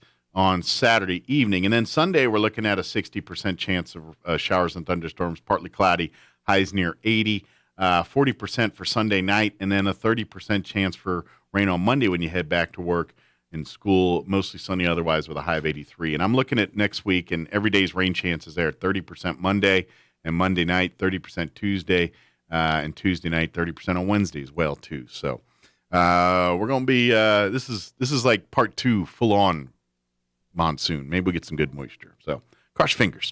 All right. It is 8:17. We're going to take about a 4-minute break. And then on the other side, we'll have Juanita Jennings, Public Affairs Director for the city, join us here in just a few. Don't go away. You're listening to Mornings with Mike Winters. Hi, I'm Dr. Keon at Carabelli Dental. Same-day smiles are what we do. My passion is helping patients chew, talk, and live with confidence. That's why I'm one of the few doctors in the U.S. who can create beautiful same-day smiles with the latest digital implant technology. This procedure is life-changing. Just ask Sean. Hi, I'm Sean. I've been that voice that you've heard on the radio for most of my life, but I'm also a dad to 2 amazing kids. I've had a million reasons to smile, but in all my old pictures, I was never smiling. Truth is that life of improper care and being dealt a bad hand genetically, it left me practically with no teeth. It affected everything from the way I ate, the way I talked, and of course how I interacted with people. And that's where Dr. Keon and Carabelli stepped in. They eased my fears. They explained every step of the process in a way that I could understand, and they made me feel almost like I was part of the team. And now, I can't stop smiling. I have so much more confidence, and I love looking in the mirror now. I can't explain how much of a difference Dr. Keon's dental implant process made for me. Our team can help you find your smile too. Come see us at Carabelli Dental, 575-622-4455. Well, the biting bugs and the ferocious flyers are out in force, and if you don't take care of them now, you'll be swatting and scratching all summer. Makes me itchy just thinking about it. Hi, this is Jim Gill from Roswell Seed Company. Whether it's keeping the fleas and ticks off your animals or keeping the flies and mosquitoes away from your barbecue, you gotta use the right stuff, and you gotta do it at the right time. So come see us now at Roswell Seed Company, and don't let the bugs tick you off. Get it? Tick. Sometimes when you hit the road hits back. That's why MTA Mechanics and Tire carries major brands like Bridgestone, Cooper, and Michelin. Not only do you get top brand tires, but you also get a nationwide warranty. So wherever you are, MTA Mechanics and Tire has you covered. Stop by or let MTA come to you with their MTA Mobile Tire Shop, covering Roswell, Carlsbad, and Artesia. They can come to your home, office, or even the airport, and alignment is included on all sets of 4 tires. MTA Mechanics and Tires, getting you back on the road.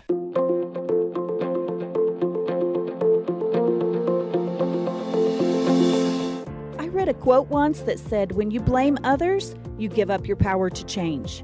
Hi, this is Pastor Troy and Julie Smitherman for The Joy of Marriage. We all want to play the victim at times. It even feels good to feel sorry for ourselves.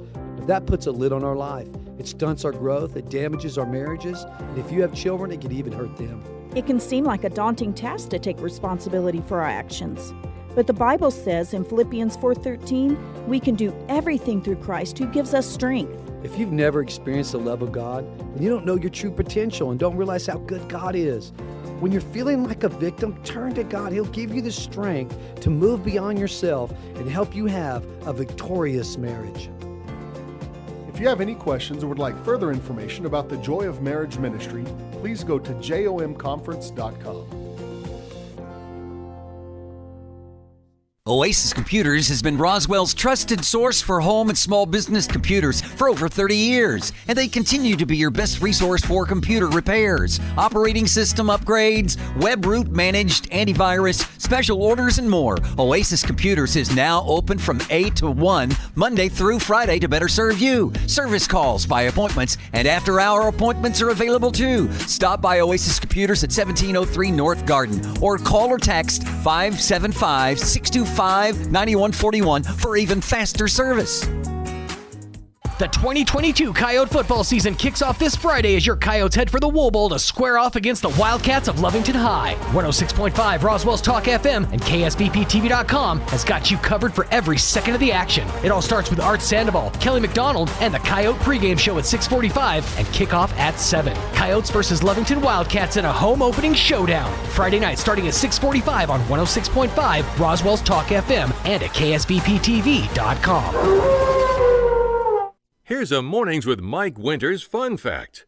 China has more English speakers than the United States. They have more Chinese speakers, too. Here's Mike Winters.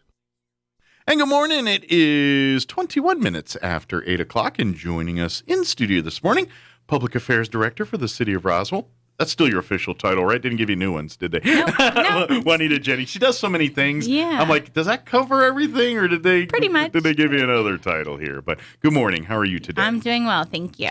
Good. So I know you guys have been busy. I know tourism's been meeting and kind of doing that kind of stuff. Yeah. For folks that missed it, hopefully you didn't, but the city just recently had their public forum on the pets, animal control on that. And it sounds like I saw a picture. I wasn't available to go, but it sounded like I had a good crowd out there, and hopefully we're getting good feedback and good information there so they can start doing what they do to meet the needs, better over at the animal services there. Absolutely. So it sounds like those things went well. Yeah, I think it was a really great turnout. We had almost 100 people that came out and, had that dialogue with our city manager and with animal services, with the team. Sure. They launched a new website. We launched it probably in beginning in middle of June. It's called 24petconnect.com. So it's an easier tool for people in our community or elsewhere to go in and look at some of the animals that are available for adoption. Does that kind of serve as a lost and found? Yes. By default, sort of? Yeah. It tells them their kennel number, the name. It gives them a little description. There's a photograph. And if the pet is not on there or the animal's not on there, then that means we no longer have it in our Or it service, hasn't come to your or it animal hasn't control. come to our facility. Yeah. So again, 24petconnect.com. We also are rolling out just some more educational opportunities. We do have a huge problem in Roswell with responsible pet ownership. That's always been when we talk about pet overpopulation issues and all of that, that onus is on us, the community. We need to make sure our pets are spayed and neutered. You have to be, when you go to adopt an animal, there is responsibility with that. You got to feed it, take care of it, and if you're not willing to do that, then you shouldn't adopt an animal. And that's a lesson that we as a community still need to learn here, or still need to get better about doing. Yeah. So tell your neighbor about that, especially, it's a big decision to take home an animal, whether it's a cat or a dog. And it's not just temporary. I mean, they're with you for multiple years. It's hopefully. like a kid. It's like raising a child some aspects. It very much is. Yeah. So, and it's a lot of fun. That's the great thing is that once you embrace that pet as a part of your family, then you get the joys of having a pet. And that's, you're going to clean up some puke or a poop here and there, but you're going to get an animal that's fun, loyal, faithful to the family, and great with the kids, great with grandma. And it's just when you do all that right, it's a fun little. Or if you're an empty nester, or maybe you live alone and you're looking for that companion, you treat that pet, dog, cat, whatever it is you're into, and you raise it and give it some love and let it be a part of your life. You're going to find out that's going to be a good thing there, and then it gets easy. But it's a responsibility like anything else. And please, I know if you adopt an animal it doesn't matter if it's from animal control or the Humane Society next door, they will be spayed or neutered before and chipped, obviously, because that's a city ordinance here. Yes. And I do want to remind people that if you adopt from the Roswell shelter or animal control or any place in Roswell like that, your animal will be chipped, even if you don't live in city, because you're adopting from a city facility or a facility in the city. That means by ordinance you have to have that pet chipped. So even if you live out in the county or live in Eddy County and you come down, we'd love to have you do that because we have a great selection of pets. But we will have to have them chipped, and obviously it's going to be chipped to your address and everything. So it's a benefit for you. Absolutely. And because in case that dog or cat wanders off, that increases probably tenfold. As long as you keep the information update on the chip, increases tenfold that you're going to get your pet back. So. Yes, absolutely. But please know, and so when you go to the animal control and you're like, I live in the county, I don't need that. No, you're adopting from a facility in the city. It will be chipped. Yes. And spayed or neutered. So, but just and here's another thing: spaying and neutering is healthier for your pet. I know some people want to have litters and things like that, which, I mean, we can have that debate all day, but there's a lot of cancers and other diseases that your pet is open to when they're not spayed or neutered. The moment you have that pet spayed or neutered, all of that goes away. Certain cancers, risks, and things like that. So it's definitely a health benefit for you and your pet. Your mental sanity to keep, especially if it's the males and marking territories, and you get into that can be a frustrating experience. Neutering generally takes care of a lot of that stuff, but it's also a health benefit as well too. Infections, cancers, all that that's off their radar once they get spayed or neutered. So just keep that in mind when you do all that. But but definitely take a look at our pets. We have plenty, cats, dogs, puppies, all the way to our, adult dogs. A lot of times our adult dogs are the ones that get left behind. And then some spend quite a bit of time. Just a little bit more time than the puppies or the kittens do. And again, just be a responsible pet owner. It is a lot of responsibility having an animal. Like you said, it's like having a kid. You do have to feed it. You have to water. You have to give it exercise, enrichment, those kind of things. So before making that decision to take home an animal, make sure that you're ready and your family's ready and capable to care and for the well-being of that animal. Absolutely. And one more little favor before we move on, I want to ask ask of people is, if you are out at stores and you see people selling puppies out of back of parking space or parking lots out there, call the police, because that's illegal and it's unhealthy. And there are breeders and they have their thing, and that's one thing. But people that just decide to have a litter of puppies and then go hang out in a parking lot and sell them out of a box in the back, you don't know what you're getting. It's bad for those pets. It's bad for you and your family. I mean, there's a whole lot that can, and to be honest, that's in and of itself is a little bit part of the problem why we have overpopulation. People look at these as cash cows, and they're not. Right. So please, if you see that kind of activity, report it, because we need to nip that in the bud. We can't let that keep going on. It's not good for anybody. So right. And I know people are like, what's wrong with that? For the one person that does it the right way, there's 10 that do not. So that's why we got to do it that way. So that's the only reason I mentioned that. Let's move on. Do you want to talk water bill next? Yes. Let's talk about water bill. So, COVID happened. We're shut down as a community, as a nation, as the globe. But we're getting back into things. And so that means that the responsibilities, good home ownership, are kind of coming back. The city of Roswell, will begin to shut off water for those accounts that have not been paying monthly or are delinquent. So the grace period's going away. September 1st. Okay.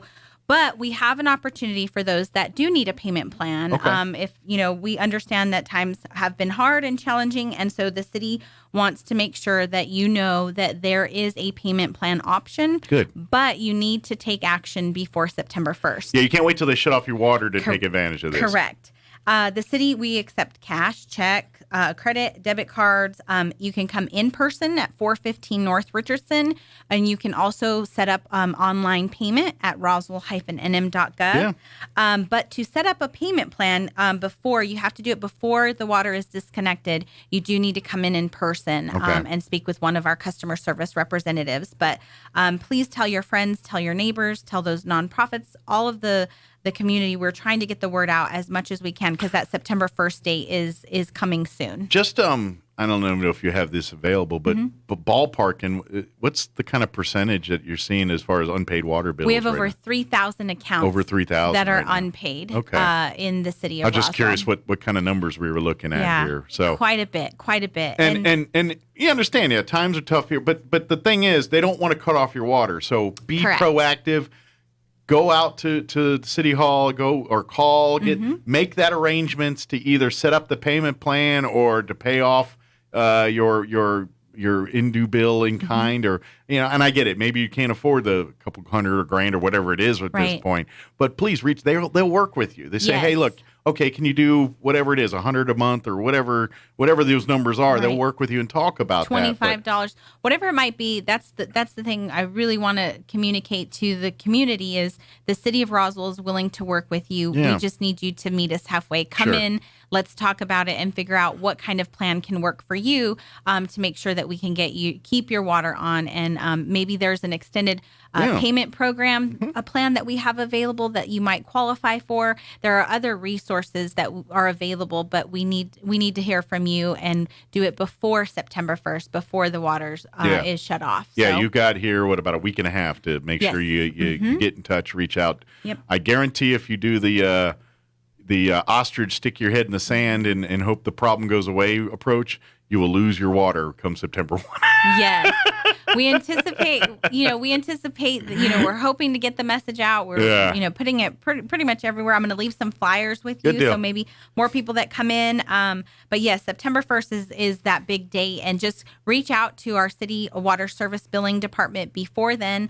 The number is 575-624-6711. And then, of course, you can go online and set that up. The water billing department is open every day from 8 a.m. until 4 p.m. They do close at 4. Across the street from them, there's a beautiful, it's like a mailbox, but it's painted. We had some local artists here paint it like water billing. You can also drop off your payment anytime. Okay. 24 hours a day, it gets picked up. So if you get off work at 5, you can just swing on by and drop it off there on your way home. Yes. Or, like I said, if you want to get high tech, go online to roswell-nm.gov and you set up your either a bill pay or pay one time. Yeah, one time electronically there. Exactly. And you'll see the little icon. It's a little circle and it says pay my bill. It'll take you to the link. What you will have to do when you get there, there's like kind of this blank page. It's through the billing program that they use, and you'll either create an account through Google, through Gmail, through I think it's like Facebook. They have all these different options. Gotcha. You'll create an account or log into an account that you've already created. Much like you would if you signed up for like a fast food app or something like that. Yeah, very similar. And then it gives you the option, do you want to have a one-time payment, like only pay it today one time, or do you want to have it reoccurring where it takes it out of your bank account via a debit card or something like that? And that's your option to choose how you want to pay it. Which is not a bad option. However, I know you're going to have to be on top of it because that's a utility bill. It's not generally going to be the same every month. It's based on use. It's not like a house payment where you know it's going to be the same number every month. So if you do that, please be on top of your finances, because if you anticipated a $40 water bill and you got a $60 water bill, that might mess up your balance there if you're not. But it's a great option if you want to do it. But just remember that bill does fluctuate, so be on top of that when you are doing your balancing your checkbooks and all that kind of stuff. So, absolutely. But it is a great tool. You just But yeah, and please utilize those and so set up that plan, set up the payment plan. Please, if you're delinquent behind on your payments here, whether it's $50 or more than that, or whatever it is, get with the city. Let's go ahead and set up that payment plan, or just drop the check in the mail, or go on to any of the ways we were talking about here and get that done. Yes. So, but September 1st, the city will start stopping service for those that are delinquent. So you have been warned. Let's talk next here. What's next here? Tonight, public forum. So we're back. Yes. We're back in person. Back to the regular monthly public forums. Forum. Generally, they were, if I remember right, back then they were kind of different topics, but they'd move them around to different wards to kind of. Is it going to be back like that? Or are they back all at the convention center? So we're doing something a little bit different. So during COVID, we did virtual. We had to live stream and broadcast. We're going to try that again tonight. Tonight will be our first one. We are combining all wards. Hopefully, everybody will come together. We're one city, one community. And so I think we would like to hear from the community. We did our call for questions. We will still have that. So a week before our forums, we'll have a call for questions that this community can ask our city manager to kind of really give some thought, give some answers, hopefully address. And obviously, if you get a lot of the same question, they're like, okay, that's something we probably should address, because there are a lot of people that are asking the same question here. So it kind of gives that. And like you said, it gives a chance for Joe or whomever is going to be answering those questions a chance to, if they need to do some more research or get some numbers for you or something like that. Absolutely. So tonight is all wards, general topics. So we did it's a game on, roulette of whatever you've got. Let's talk about it. Right. Whatever they want to talk about. I think we had about 11 questions come in. So Joe will go over it. Lasts 1 hour. So it's only an hour of your time. Starts at 5:30 at the Roswell Convention Center. We'll also stream it on our YouTube channel. So you can tune in. So you can watch and listen. You can watch and listen. Will you be able to ask questions through that, or just watch and listen? The questions go through the link beforehand. Okay. But if you come in person, we're going to have a board and we'll jot down questions. And if there's time, we'll definitely address them. If not, we'll roll them over to the next month to make sure that we're providing some information to our public. Just gee whiz, like what you're seeing so far, is it like the styles of questions? Is it more about like services? Is it more about infrastructure? Is it more about like an issue like crime? Or what are people asking generally? Just curious. So tonight, I think you'll hear about crime. That one always comes up. What is the city doing to prevent crime in our community? You'll hear about, I think, roads. Blocking roads. 2 different places at the same time. Sure. There's some questions on what is there to do for youth activities. So I'm actually going to cover that. That's our next topic, our fall guide. How does the city spend the money? That's a really great question. We provide all of our financial information online. We have a monthly finance committee meeting that we go over how does the city spend the money. So it's all over the place. It's kind of everywhere, and that's the purpose of it. Is we want to hear from the community.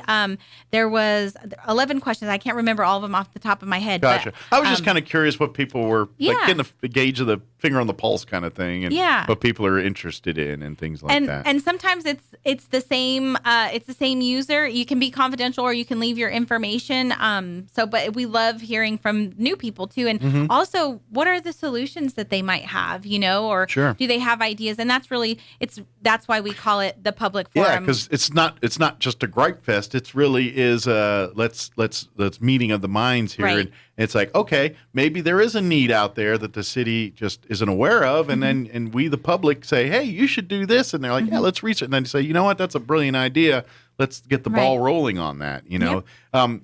It's kind of this is a more public because in theory you can do the same thing with your city councilor. Each person, each resident of the city has 2 city councilors that represent them at city council meeting, and so when you have these kind of questions, please shoot an email or a phone call or whatever, a letter to your city councilor, because this is exactly what that's for. But like you said, if you want something more public, and let's talk, come out to the meeting tonight and get it out there. But if you have more that don't seem to be answered here tonight, then please write that letter or shoot that email to your city councilor and put it on the radar and let them give you an answer or get you something that you're more satisfied with. Sure, absolutely. Yeah. But tonight we're talking general topics, all wards, and then our schedule for 2022-2023, we will have topicals. So next month, we're going to talk about community development and the economic impact of why community development is important and what we are doing to develop this community out. You'll hear from our community development director, Kevin Mavers. Yeah. And then any topics, what new businesses are coming, what new homes, developments in our community. Yeah. He's been doing our monthly updates here, and a lot of good stuff's happening here. I think the last time I talked to him, we were talking a lot about an RV park that they want to be putting in, that they're wanting to put in town here, and it sounds like there's a bigger need than I realized for something like that. So it's pretty interesting stuff. So tonight, 5:30, Roswell Convention Center. Come on out. Like I said, it only lasts an hour, so on your way home from work, stop in. We'll have a few refreshments and just, we'd love to hear from you. Yeah, exactly. And come on, come out and even if you don't have a question per se, just want to listen and hear, please come on out. And like you said, if you do have a busy, you got to get the kids off to whatever, then you can watch it online there through the city's website, and that way you can watch it or on the Facebook as well too. Absolutely. So that way you can keep abreast, and that's great too because that's on demand. So so if you're not available 5:30 and you're not available till later 8 o'clock tonight, you can sit down when you got time and watch it and things like that. And then of course if you do have questions, shoot them to your city councilor, and they'll be happy to, or ask Joe here, and he can work it through the channels and get all that done. So, good deal. What's next we want to talk about? One of the questions actually from the forum that Joe will address tonight, but also I'd love to share with the community is all of the activities that the city, our enrichment services, which really kind of fall under my wheelhouse, all the things that we offer to the community. So we just launched our fall guide about a week ago. It's an online digital. It was in the paper this week. I have the copy right here. Very nice. There are a variety of programming opportunities for adults, for seniors, for youth, for activities. So we have our adult center. We have some technology classes, how to use social media, how to set up a website. Yeah, they've expanded their services here in the last 6 months or so to add. Now that they're kind of they kind of reopened back up a little bit here in the last. We didn't have staffing, and so we have a new staff out there. Really excited to work with them, and we've been really trying hard to come up with some different type of programming to get people back in the adult center. This book is probably a good guide of seeing how the city's coming out of COVID now. Yes. Because let's face it, a lot of this stuff got shut down, and not just city sector, but private sector as well. And some of that's slowly coming back. And so now we're seeing all these city services now, gangbusters coming back, and Adult Center is one of those. So Adult Center, we are programming very heavily. We have step aerobics, line dance class, we have drum fit, we have beginning yoga. I mean, lots of different activities. We have a hospitality room that you can come to and just come sit and socialize and visit and network with people. We have some great special events that are coming up. The big one that's coming in October is the Octoberfest. That's coming back. It'll be back at Spring River Zoo. BEAR, not BARE, no nudity. I just want to clear that up for people because somebody's like, Bear, I'm start shirking. No. BEAR. Just want to get that clarified. And that is a fundraiser through our great partners, the Friends of Spring River Zoo. Cool. So you can get your tickets online. It's going to be September 24th. Should be cooling off a little bit by then. It'd be nice weekends out there. Yeah. All those proceeds go back to the zoo. It starts at 5 o'clock. We'll end at about between 8 and 9. And then we have programs. So one of the questions, what are the programs for the youth? So Roswell Recreation and Aquatic Center has a variety. We have over 2 pages. Yeah, they got a full fall schedule, full sports and activities and all stuff. Activities. Yeah. We're having a new program called Glow in the Dark. One of the things that we tried at the UFO Festival was the Glow Golf. Okay. It was a new program that we came up with. Do they golf at night? They golf at night. How cool is that? It was a huge success. We actually just had another one last weekend. Again, huge success. So we said, people like glow in the dark. Why not have some fun and do glow in the dark volleyball, a glow in the dark dance party, a glow in the dark swim night? And so lots of different activities there. The pool party, dive-in movies. We have a pumpkin pool patch that we're going to do in the aquatic center. Then, of course, we have the water aerobics. We have lap swimming every morning. So if you want to wake up and start your exercise in the pool, we have that. Cool. We'll have regular volleyball. And then we also are introducing T-ball for those younger children that are 3 to 4 that are maybe not yet in preschool or just about to go into preschool, to introduce them to some of those sports and activities. We have a new program for our teens. So skateboarding. Our skate park is right across the street. Mm-hmm. So we want to be able to provide some programming for those youth that, maybe that's what they like to do. And so we're going to have a skateboarding little tournaments and whatnot in the fall. Yeah. So it'll be starting August 16th through September 20th. We'll have different series. That'll be fun. So go online, roswellconnect.com, to look at all of the information. This book is on our website. Like I said, it will be available at all of our locations, at the rec center, at the museum. And then that's the other thing. So the museum is for adults and children. Mm-hmm. And so we have Future Shock. It's a fantastic exhibition. If you have not been to the Roswell Museum, you've got to go check it out. Okay. It's one of the neatest, probably one of my favorites that they've had. Is it, I'm trying to wrap my head around what the concept is. It's about technology in the future with art and how so it's using conservation. So it's like art in a more futuristic mediums and things. Way, yes. Okay, I gotcha. It's all right, really cool, really cool. Okay. And then they are having gallery talks too. So they'll actually have one this evening as well. And then they're the third Thursday of the month. And then their big event that we're working on is the Roswell Science and Art Festival. Again, tying in science and art together. And we have so many local museums here. Really go out. If you haven't been to them, come and check them out. Absolutely. Our Roswell Museum, we had the city hosted the New Mexico Hospitality Association a couple of weeks ago. And there were about 3 individuals in that group that had never been to Roswell. And I was really grateful for Nancy Fleming and taking them to the Anderson Museum. And then, of course, we were able to get Miranda Howe to talk a little bit about Bone Springs, and really appreciate those 2 women to help me do my job and really tell the story of why Roswell is so unique and so important to visit. And they all enhance each other. They do. The Roswell Museum and Art Center helps Bone Springs. Bone Springs helps the Museum and Art Center. The Anderson Museum and the Miniatures Museum, they it's all in concert. It really is. And so and we have a very unique district in a community this size. We have so many things that most communities this size do not have, and that arts district is really one of them. And they were super impressed, and they said, we've heard about it, we've seen some of your stuff, seen the ads, but we never realized the big impact that it has had. So that's really exciting. And then, of course, last but not least, we did talk about the zoo, but they're also having Night of the Living Zoo and their membership. So we're going into the fall season. And that's around Halloween time, I'm guessing. Night of the Living Zoo, yep.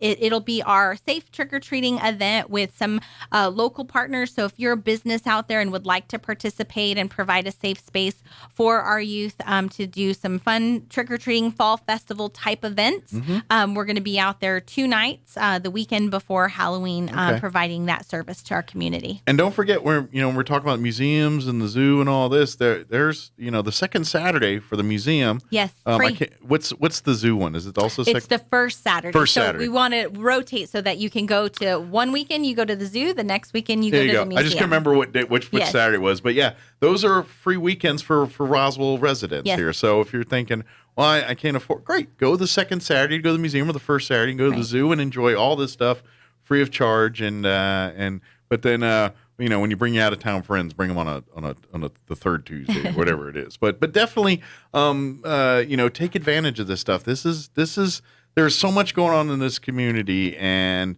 through the city direct or through partners or just other entities here in this community, we have a lot going on. We have a great, as far as arts and entertainment with music, with the with these studios and these museums and galleries.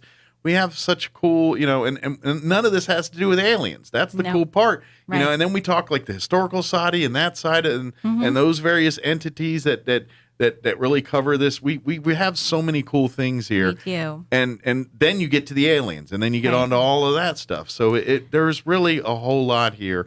And don't forget our resources just outside, Bitter Lake, Bottomless Lakes. These are places that all serve the community and are great things to take advantage of. So please, there is plenty to do in this community. Plenty to do. And you can also come by the visitor center. We have some information there too. That's their goal and their job is to disperse not only the community, but the visitors that are coming here, to get them into the stores, to get them into the museums and our attractions and things like that. And, I know we're early and it's only August here, but is there talk of like any special holiday ornaments or anything that's going to be coming out of the visitor center? Collector items that to look for here in the future months? Or? I don't know about collector items. I mean, we will have our ornament, our city ornament. Well, that we I always have. look at that as a collector's thing. So, I didn't know if there was any plans like that. Yeah, so we will have that. But no, we do have some programming there for the visitor center. It's kind of like a community house, but also for the visitors. It's kind of that first stop. The goal of that building and the people that work in there is to get people to stay overnight. It's kind of like the new app, but a brick and mortar version. Correct. And you would be surprised. A lot of people, they come here, they see our advertisement, and then they're like, okay, well, now what? And so our guest service team, they really direct them where to go, where to eat, where to shop, where, what to do. And most important, they really try to convince them if they're passing through. And that's the thing. Roswell's a pass-through market. We have to recognize that, and we do. But to try to get them to stay one more night or to, make it extend their stay, or if they're Make coming it 2 days back instead of 1 day in Roswell. on their way back or on their way to somewhere else next time, staying overnight. And that's the goal. Well, because you think about it, we get the cross traffic. We get the Texans going to Ruidoso that way. We get people going down to Carlsbad Caverns that way. So we kind of catch them in those. We're at that crossroads where they're like, all right, we're going to spend a day or hopefully more than a day here in Roswell and see what Roswell has to offer. So that's kind of the ideology there. Yes. So and that's why New Mexico tourism kind of works in concert here. We don't have a Disney World here for it's like a destination place where everyone goes to eventually. In Florida or California or these other places, we've got a series of things that you want to take the state in as a whole and be like, oh, I want to spend some day up north and in the Santa Fe and that art district. And I want to come down south here and then maybe go to the western part of the state and see some of what they have to offer. And that's kind of, they want to hit the things. They're going to go see the large array, or they're going to go see caverns, or they're going to go see some of the museums in Albuquerque. That's the draw. Or they're going to go to Lincoln to see Billy the Kid, or they're going to go to Ruidoso to go to the horse track or something like that. There's each has their own little unique thing. We want to put them all together and make it a vacation for everybody. And so, hey, spend a few days in Ruidoso, spend a few days in Roswell, head on down to Carlsbad. That's the ideology. So that's what it's geared toward. But for you, the local, utilize all this stuff. This is, like you said, we got the free days at the museum and the zoo just for our local city folks here, people that that called this place home, and we have all these other opportunities. So take advantage of those, and then like at the same time, go to the library. Like if you want to go see some of these other places I'm talking about, they've got like a pass. I know we're getting later in summer and it's not as popular now, but if you're going to go to like Lincoln, you can go get a free pass from our city library that basically gets 6 people into Lincoln for free. Yes. And doesn't cost you a dime. I know. And that's just because you're here in Roswell. So ask about that stuff. It's there. So. Absolutely. Did we get everything? I know I got a little sidetracked there. I think we did. That was a lot to cover. But take a look. All of our fall guide and programming, it's about 12 pages, I think, online. When you look at it so long, So it's online at roswell-nm.gov. Yeah. Click on the tab. It'll say Fall Guide under our news section. Please don't forget about the water billing. September 1st is the cutoff. Please contact our customer service department and pre-plan and make some arrangements so we can help you. And of course, if you want to sign up for any of the events and things at the Recreation Aquatic Center, passes, you become members, do any of the kind of stuff with the zoo, with the Museum and Art Center, the Aquatic Center, any of those city services, RoswellConnect.com has got everything you need there for that. So, absolutely. Good deal. Thank you. Thank you, ma'am. We'll see you here next time and go stomp out 12 fires. I'm sure you have. So we'll see you next time. And anytime you guys need on that doesn't work in our thing, and please just shout out and we'll make it happen. Yes, and I do appreciate that. Thank you for everything for UFO. It was a great success. No, I'm glad we had another winner for UFO season. Problem is you got to top each other every year, and that's where it's going to get harder. If you keep doing these too good, we're going to be in trouble at some point. So thank you, Juanita. Thank you. All right, it is 8:53. Let's pause for some news and a quick break before, more news. Don't go away. Now for your Pecos Valley News Update. I'm Jared Cirillo. Starting this week, the New Mexico Department of Transportation will begin making modifications to the US 62 180 stretch along the Baton Memorial Bridge in Carlsbad. The modifications are being made in anticipation of quickly restoring two-way traffic to the southern portion of the bridge. The westbound lanes were closed earlier this month after it was observed some deterioration on the north side of the bridge. The south side of the bridge, which is a separate structure, has remained open for eastbound traffic. Westbound is currently diverted to New Mexico 200. Eddy County leaders are approving $6 million in spending for construction projects. Public Works Director Jason Burns told the commissioners this week that the money was originally set to be used for 2023 road repairs. He requested the funding to go ahead and get started on the West Loop Road project, which is total an $11 million project. Meanwhile, commissioners also shifted $3.5 million from the General Use Fund for chip sealing work on roads. You're up to date. I'm Jared Cirillo. I'm meteorologist Steve Hamilton with your Pecos Valley weather. We've got a pretty decent chance of showers and thunderstorms today with that moist air from the monsoon working its way into eastern New Mexico. A few of those thunderstorms could have heavy rain, especially this afternoon. We'll hit the mid-80s. Scattered showers overnight are low near 70, and then more showers and thunderstorms are possible again on Friday. Rain looks likely through the weekend. That's your latest forecast. I'm meteorologist Steve Hamilton. With the Wall Street Business Report, I'm Bill Alexander. The pace of sales at U.S. retailers was unchanged last month as persistently high inflation and rising interest rates forced many Americans to spend more cautiously. Retail purchases were flat after having risen 0.8 of a percentage point in June. Economists had expected a slight increase. Wednesday's report contained some positive signs. Excluding autos and auto parts, retail sales rose 0.4 of a percentage point in July. Lower gas prices likely freed up money for people to spend elsewhere. Gasoline sales slid 1.8%, reflecting the drop in pump prices. Bank of America says the revenue it gets from overdrafts has dropped 90% from a year ago after the bank reduced overdraft fees to $10 from $35 and eliminated fees for bounced checks. The nation's largest banks are moving away from the practice of charging exorbitant fees after years of public pressure. For the Wall Street Business Report, I'm Bill Alexander in Washington. Good morning. Start your day with breakfast from the Valley Cafe. Try the Breckwich, full or half, with sausage, crispy bacon, fluffy eggs, pepper jack cheese, and maple Dijon spread, all served on a toasted sourdough. Or their breakfast burritos with your choice of sausage, bacon, or both, perfect to grab and go. You aren't dreaming. The Valley Cafe, open 7 a.m. The Orange Building across from Church on the Move, 801 Brasher in Roswell. When you think of home health care here in Roswell, what's the first thing that pops into your head? That's right, Frontier Medical. We've been doing it better than anyone else for over 20 years. From in-home nursing to physical therapy and so much more. Doctors and hospitals from Albuquerque to Lubbock and everywhere in between have been trusting their patients to us here at Frontier Medical. So when it's time to make a choice, remember Frontier Medical. 575-627-1112. Frontier Medical. Name to remember. In times of uncertainty, one thing seems to be constant: crime tends to rise. Zenith Security Services, a locally owned company that's invested in our community, reminds you that for less than 5 quarters a day, you can be proactive in protecting your home, family, and assets with a monitored alarm from a top UL-rated company. The hardest calls we receive at Zenith Security are those needing our services after the fact. Call Zenith Security Services at 575-626-3521 to schedule your free security assessment today. Sure, you can inspect your own roof, get out that rickety ladder, crawl around up there and try to spot the problem until...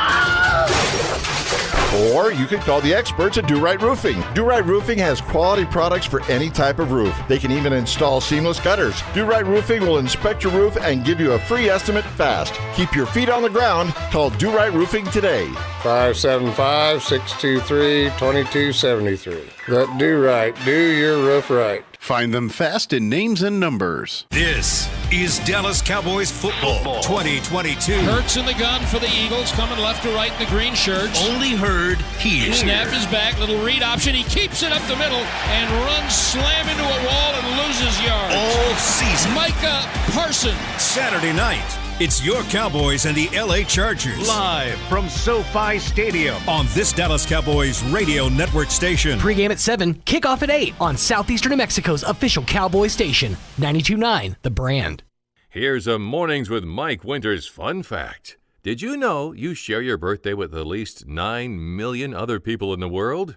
Your birthday isn't feeling so special now, is it? Here's Mike Winters. And good morning. It is closing in on 8:59. Got about another minute here before news takes over. Stay tuned. Next hour, we're going to replay a couple interviews.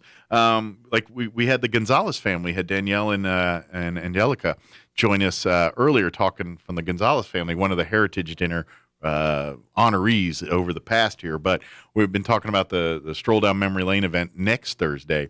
So yesterday, we interviewed a couple folks, past Heritage Dinner award winner recipients.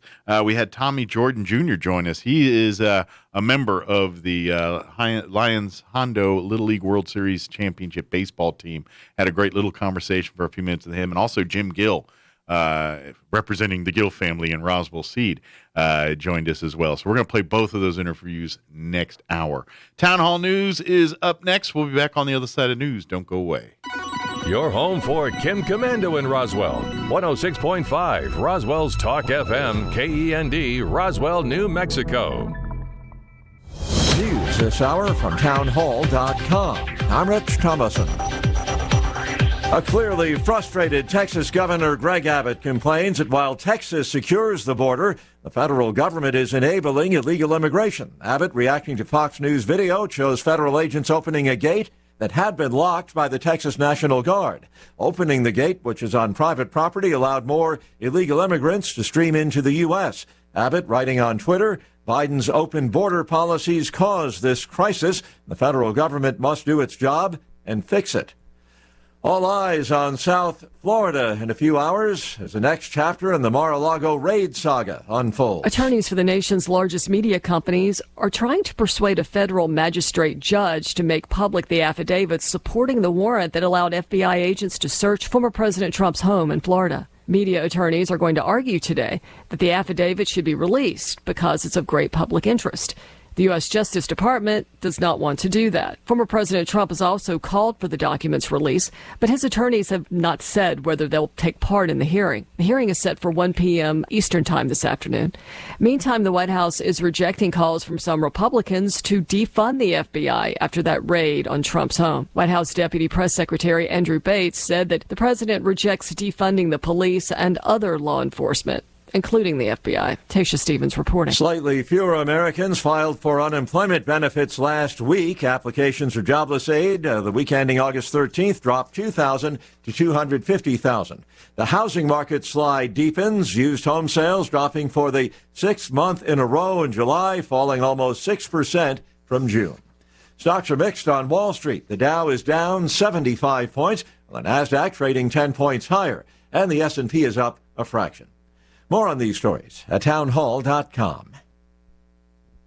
Charlie Dombeck here from Key City Capital. As a practicing CPA for nearly 30 years, I have found that 80% of your ability to grow your wealth is dependent upon two factors: taxes and investment performance. At Key City Capital, we improve investment performance by diversifying capital into off-market investment opportunities in passive rental real estate and alternatives like asset-backed lending. We recover dollars that clients unnecessarily pay in the form of income taxes, creating a lifetime annuity of savings. We are a sponsor of passive, affordable single and multifamily residential rental investments, which are located in Sunbelt landlord-friendly states. These investments are the top choices in a rising interest rate and inflationary environment. They represent a store of value, protecting your capital from market volatility. Learn how we at Key City Capital can help you ultimately grow your wealth rapidly. Connect with me at keycitycapital.com or give me a call at 817-912-1569.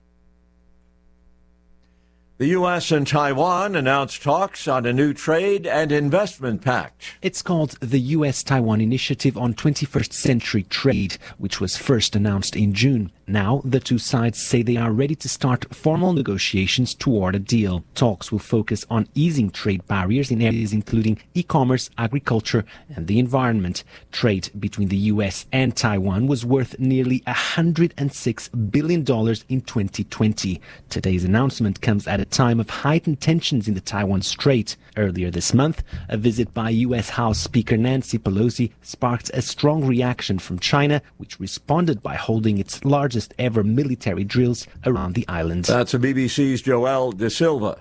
Authorities in Chinese-controlled Hong Kong say 29 of 47 pro-democracy activists charged with conspiracy to commit subversion have pleaded guilty. News and analysis, townhall.com. A battle between the state of Missouri and Kansas City over law enforcement funding. Kansas City Mayor Quentin Lucas sued the state of Missouri on Wednesday over a new law that requires the city to increase funding for its police department. The lawsuit filed in Jackson County is the latest salvo in a lengthy dispute between some city leaders and GOP state officials over funding for the police department. The law says Kansas City must increase its funding for police from 20% of its revenue to 25% of its revenue. Lucas claims the city could have to reduce funding for other government services by more than $38 million if the law is enforced. Keith Peters reporting. Former Trump advisor and personal lawyer Rudy Giuliani spent hours yesterday before a special grand jury in Atlanta.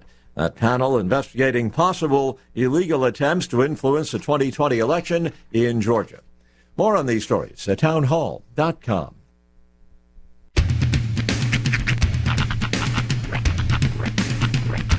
What in the wide, wide world of sports is going on here? I promise you, whatever scum did this, not one man in this force will rest for 1 minute until he's behind bars. Now let's grab a bite to eat. Yeah, come on. I feel the hot wind on my shoulder and the touch of a world that is older. I hit the switch and check the number. I leave it on and then I slumber. I hear the rhythm ringing through it. Flamenco guitar and cumbia music. I hear the talking of the DJ. The travel listen, what does he say? I'm on a Mexican radio. I'm on a Mexican radio. Broadcasting live from high atop the J.P. White Building in downtown Roswell, New Mexico. It's Mornings with Mike Winters on 106.5 Roswell's Talk FM. Is that what I sound like when I talk? Now, here's your host, Mike Winters. And good morning. It is 6 minutes after 9 o'clock. Welcome to hour number 3. Crazy werewolves. Of Mornings with Mike Winters, right here on 106.5 Roswell's Talk FM. Happy Thursday. Indeed. Happy overcast Thursday. Yes. Cloudy Thursday. Love it. Yeah, it's nice. Thirsty Thursday, if you will. Yeah. You know, I've noticed I'm getting a bevy of fidget things to play with. Mm-hmm. Like I got my Toad from Nook with my little Toad sound that I have here, which I like to play with. You know, this thing. Yeah. Sure. And then I have my pen, which I always have. But now I've got a jump drive that just showed up here, and it's fun. It's got a little slidey deal, slidey thing. And I'm not gonna lie, I've been sitting here for 10 minutes just doing this, sliding back and forth, and it's delightful. It is. I'm a mess. No, you know what it is? When you sit here and you talk for a living, I have found that I am most focused when my hands are doing something. Matter of fact, when I first got into radio, it would ruin all my pants. But I would sit there and I would just rub on them? I would take my hand and rub down the leg of my pants, and this is how I would do. Well, if you do jeans, you're just what's that word? Wearing them down and kind of making them more bohemianizing them. Yeah, making them more expensive. But yeah, so it was a real bad habit of mine until somebody pointed it out, and they're like, "You have a really bad tick with rubbing." Yeah, I do. Yeah, I guess this is mine. I just didn't, I've always played with stuff. I've had one of the funniest to this day I still enjoy was back in our mix days when I used to have the barrel. Oh God, the barrel! And one of Sean's friends used to do the afternoon show with him on occasion, and I guess he was playing with my barrel and he ripped the barrel in half. And so I came in the next morning to a ripped barrel, so I went all Judge Judy on the place, dude, that was trying to find out who broke my barrel. That was an interesting couple of days. And then once I found the offender, they had to walk up and down the Second Street with a sandwich board saying something. It was like I ripped the barrel. I'm a bad person.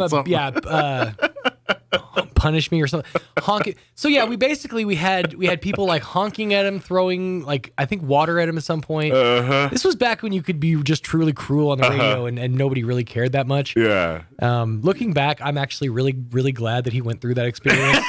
All things considered, the karma, just being the person that he is, now. But I remember because to this day, in my head. Barrel ripper. I remember that you were talking about how this barrel what was the line? Oh yeah, you're like, this barrel deserves to be on on a pedestal and a place of reverence with lights and protective glass. Yeah. And I remember I went Judge from Tombstone on him, and I said something like, "There are many kind people in this world. You are not one of them." And I just didn't it end up with us duct taping him to the billboard, I think so, leg of the billboard, it was a series tying him of in the face. Yeah, it was a series of things. It was severely higher punishment than the crime. Yeah, but I went full postal with that one. We were making I was sending a message. I was sending a message. Yeah, you were making an example of him. Much like Braveheart, where they. I was going to say, much like a Kim Jong-un, for example. Like a dictator. Yes. Yes, I was. Yes. And to this day, no one's messed with my barrel since. I don't have a barrel, but no one's messed with it. I mean. Yeah. We might need to put your boy out in the middle of the street. Hunter, you got some splaining to do, buddy. No, he gets a pass. He's a kid. Yeah. I only reserve that to adults. That's the thing is, I have to go ahead and take his punishment. So. No. Kids are allowed to do that because that's what kids do. But grown people, no, you don't do that. Please, come on. Oh, by the way, is it New Mexico Military Institute? We need another alien. No, that's your display-alien. I don't know where he went. He's around here somewhere. Yeah, I do have a second one. I just don't know where he went. That's your display-alien, though. He's around there somewhere. I'm prouder than heck. My shortening of the two words. But that was so. That's always been a thing for me. I got to have things to play with and just have the toad's fun because I like. Oddly enough, putting the shillelagh back in and out of its mouth. You're speaking to a man who's got a miniature wrestling ring, complete with figures and breakable table in my office. Yeah. You're preaching to the choir, buddy. I know. When it comes to playing with stuff, I understand. Yeah, but half the time I have to make sure nobody's looking before I'm going to set them up in a new pose because I don't want people to walk in and see me playing with action figures. I don't want people to think I do stuff, but I set them up in poses. But to do that, it takes a while to kind of set them up, and then I put them in the ring. I'm not going to lie. It's like a model thing. One day, I'm fully expecting me to walk in, and it's going to be like Spaceballs, where he's sitting there with the action figures. I love you, and your helmet's so shiny. And I'm gonna walk in, and that's Sean in there, and then he's gonna hide them all under his arms and go, I was strategizing. What? What are you doing in there? Pleasuring myself. I was waiting. I was like, yeah, that's going to happen one day. Yeah. But, or a little bit older, Private Benjamin. John LaRoquette was like the commander there, and he had like his little toy tanks and everything, and he'd be sitting there by his office. Like, I think he's a captain or something in there, and so literally every time he'd walk out, he's like sitting on the table going choo choo, and he's supposed to be an army, captain. Yeah, I won't get that bad. Not until AEW puts out the steel cage add-on to the ring, and then we'll see what happens. By the way, Dark Side of Comedy premiered Tuesday, and I've got the first one DVR'd. I haven't Chris Farley? Yes, I have not watched it yet, but I do have it. It's weird they put that on YouTube like 4 days before they premiered it. Really? It premiered on Vice Tuesday. Yeah, because I watched it over the weekend. Oh, okay. Yeah. Well, I have not watched it yet. I'll check it out here. It's really good. As somebody who's like a diehard Chris Farley fan and knows most of the story, they get into stuff that I didn't even know. Oh, good. Well, that was kind of what I thought about this series. I was like, they're gonna turn over some rocks that you may not know about. The other thing that was on that night I haven't watched yet is the season finale of the Icons Unearthed. Oh, yeah? And it's the finale of the Star Wars trilogy, and that's really good. I loved the every episode. It's like 6 episodes or so, and I've got one more to watch. And what I like about that is because it's got George Lucas's first wife, the one that was around for Star Wars and up to, I think, Jedi before they divorced and all that. But yeah. So did she get to keep the Millennium Falcon in the divorce? Well, I don't think she got much. What's that? Marsha Lucas. Thank you. Lucas. Did she keep the last name? Oh. No. Yeah, she did. Yeah, she's Lucas. But I think at the end of the divorce and all that, I think she ended up she didn't get the Skywalker Ranch, but I think she got some of the businesses that come out of it. She got Skywalker Italian and French. Well, I think like THX and stuff. I think that she gets money from all that. Oh, okay. All those offshoot companies that kind of came out of Skywalker Ranch. I'm gonna tag out. This is where Roy. Yeah. Well, I don't want to go too long because I got 2 interviews to play. Right. But yes, Roy. What were you going to add to that? You just wanted an excuse to leave. Be off camera. Well, if he has to I'm on. gas. Now I just realized I'm on camera. You are. You put yourself on. So what were you going to say about Lucas? I'm actually excited about this new documentary coming out. It's called it's about the industrial light and magic. Sound light magic, whatever it's called. Yeah. I think it's just called Light and Magic. Okay. Well, I think she gets a piece of that still. I think that like in the divorce, that was part. Like I don't think she gets any of the Star Wars stuff, but I think all those THX and Sound Light Magic, that place, I think she gets. Yeah. She gets cuts of all that, and maybe even Pixar for all I know. Because that started out of there too. Yeah, no, yeah. I don't know if she gets. It wasn't Pixar then, but yeah, but. She gets the most. What is it? She gets the most. She's most famous for saving Star Wars in the edit. Yeah, she was the one that she got the Oscar for editing it, and the Icons on Earth, it really explains like what they were going to do and what she changed it to, and it's really good. That's why I liked that series. But the finale just aired Tuesday, so yeah. But yeah, have you heard of that new documentary? It's just called, I don't know if it. Who's showing it?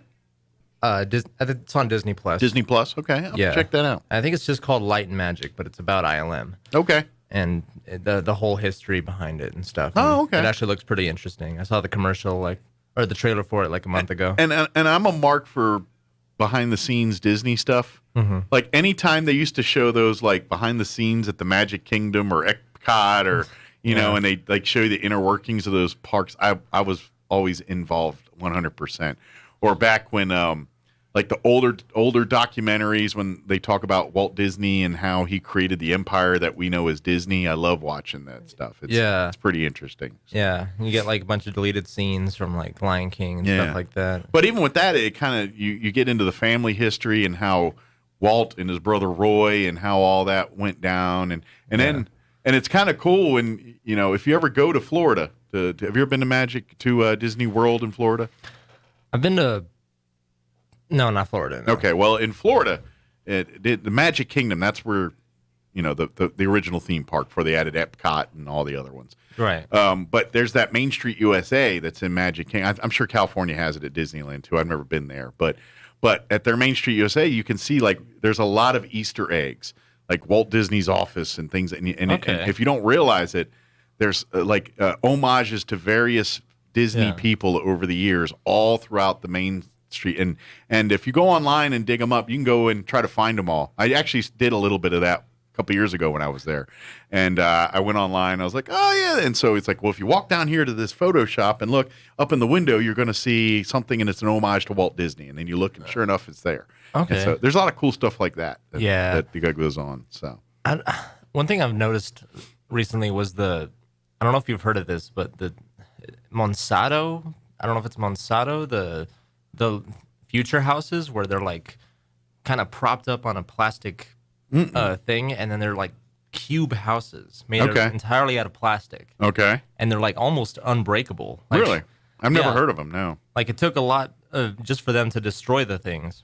I don't know if they're still around, but they're supposed to be the house of the future, and it was like one of Disney's designs projects. Yeah. Oh, interesting. I know. I'll have to dig up to that. I haven't heard that one. I think it's Monsanto or something like that. Okay. Well, we better get the interviews going. I got 2 short ones to play for you this hour, so to have time to do that, I better shut my hole. So it is 18 minutes after 9 o'clock. What we're going to do this hour is here in just a few minutes, we're going to replay some interviews we had yesterday with some past Heritage Dinner honorees from past years. We talked to Tommy Jordan Jr., who was a member of the Lions Hondo Little League World Series championship baseball team.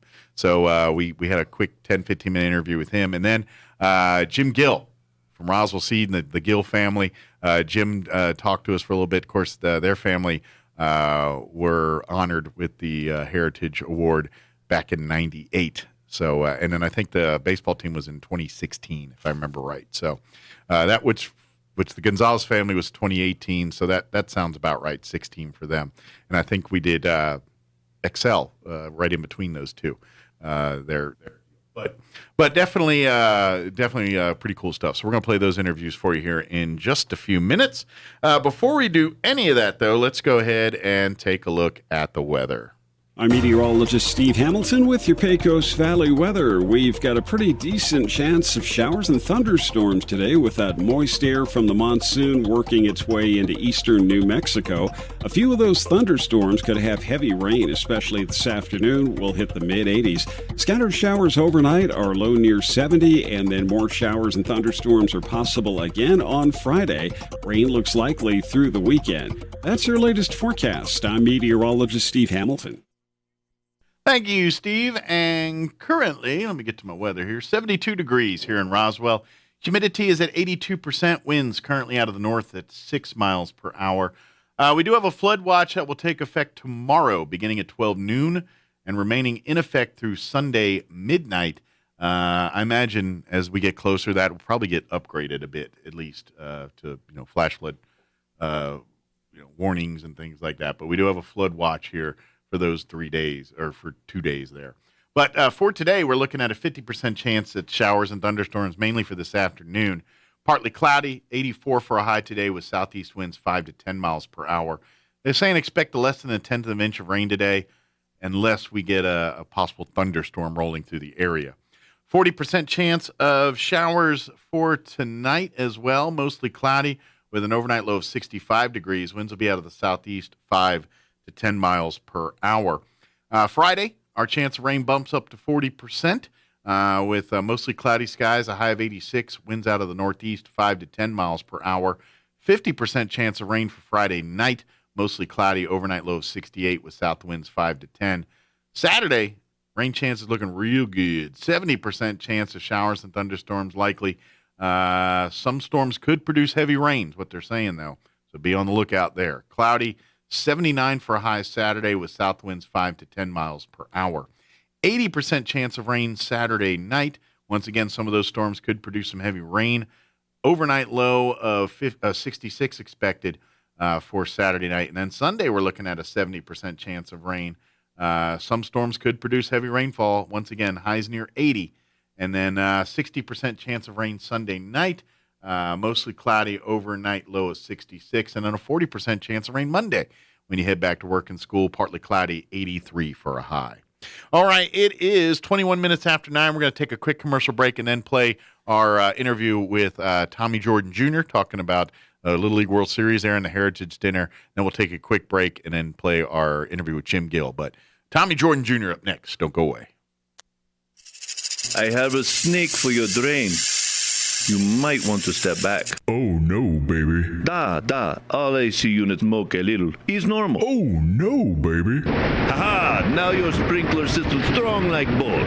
Come on now. Don't let any fool work on your plumbing and air conditioning. Fergalicious. From clogged drains to sprinkler systems, Fergie's Plumbing and Heating is on the job. And who you gonna call for air filters and spring servicing on your AC unit? Fergalicious. Call Fergie's today, 622-2660. Nothing but love. Fergalicious. Find your path to a greater future at Eastern New Mexico University. With degrees offered both on campus and online, ENMU has the flexibility that you're looking for, and with the New Mexico Opportunity Scholarship, New Mexico residents can now start, continue, or finish their bachelor's degree tuition-free at ENMU. For more information, visit enmu.edu. Eastern New Mexico University. Student success, that's what we're about. Hi, I'm Dr. Keon at Carabelli Dental. Same-day smiles are what we do. My passion is helping patients chew, talk, and live with confidence. That's why I'm one of the few doctors in the U.S. who can create beautiful same-day smiles with the latest digital implant technology. This procedure is life-changing. Just ask Sean. Hi, I'm Sean. I've been that voice that you've heard on the radio for most of my life, but I'm also a dad to two amazing kids. I've had a million reasons to smile, but in all my old pictures, I was never smiling. Truth is that life of improper care and being dealt a bad hand genetically left me practically with no teeth. It affected everything from the way I ate, the way I talked, and of course how I interacted with people. And that's where Dr. Keon and Carabelli stepped in. They eased my fears. They explained every step of the process in a way that I could understand, and they made me feel almost like I was part of the team. And now, I can't stop smiling. I have so much more confidence, and I love looking in the mirror now. I can't explain how much of a difference Dr. Keon's dental implant process made for me. Our team can help you find your smile too. Come see us at Carabelli Dental, 575-622-4455. James ends his book entreating his readers to bring the wanderer and sinner home. Have you ever watched someone you love fall into sin and wander away? James says that the most important thing you can do for someone you love is to guide them home. Jesus tells the story in Matthew about the shepherd that leaves the 99 sheep who are safe to find the wandering sheep who has gotten lost. The parable states that God cares about and rejoices just as much for the one who was lost and is found as he does for the 99 who stayed safe. For those of us who have been the wandering one, and someone loved us enough to lovingly and gently bring us home, we owe that true friend our spiritual lives. Maybe you are the one that's wandering and feels lost. Come visit us Sunday and find a church full of former wanderers looking to help others find their way home. We are here to love you and welcome you back to God's family. Join us at the Country Club Road Church of Christ for worship at 10 a.m. on Sunday, located on the corner of Country Club and Washington in Roswell. This is Dallas Cowboys football 2022. Hurts in the gun for the Eagles, coming left to right in the green shirts. Only heard here. Snap is back, little read option. He keeps it up the middle and runs slam into a wall and loses yards. All season. Micah Parsons. Saturday night, it's your Cowboys and the LA Chargers. Live from SoFi Stadium. On this Dallas Cowboys radio network station. Pre-game at 7, kickoff at 8 on Southeastern New Mexico's official Cowboy station. 92.9, The Brand. Here's a Mornings with Mike Winters fun fact. There are 293 ways to make change for $1. Try all 293 on the guy who keeps borrowing money from you. Here's Mike Winters. Mike Winters. And good morning. It is 25 minutes after 8 o'clock, and joining us in studio is Amy McVeigh with the Historical Society for Southeast New Mexico, and joining us on the phone is a member of the Hondo Lions Little League World Historical Society for Southeast New Mexico, and joining us on. And good morning. It is 25 minutes after 8 o'clock, and joining us in studio is Amy McVeigh with the Historical Society for Southeast New Mexico, and joining us on the phone is a member of the Hondo Lions Little League World Series Championship baseball team, Tommy Jordan Jr. on the phone with us. Good morning, sir. How are you doing today? Fine, thank you. How are you? Good. If I get the words out right, we'll figure this one out. But he almost got it right, didn't he, Tommy? Almost. We'll give him a little credit. Yeah. Well, first off, thank you for spending a few minutes on the phone with us here. I know we got a chance to talk to you back in 2016 when the actual team was being honored as the Heritage Dinner recipients there, and yourself and several of your other teammates got to come and be a part of all this. So I guess just the update. How you been doing since then?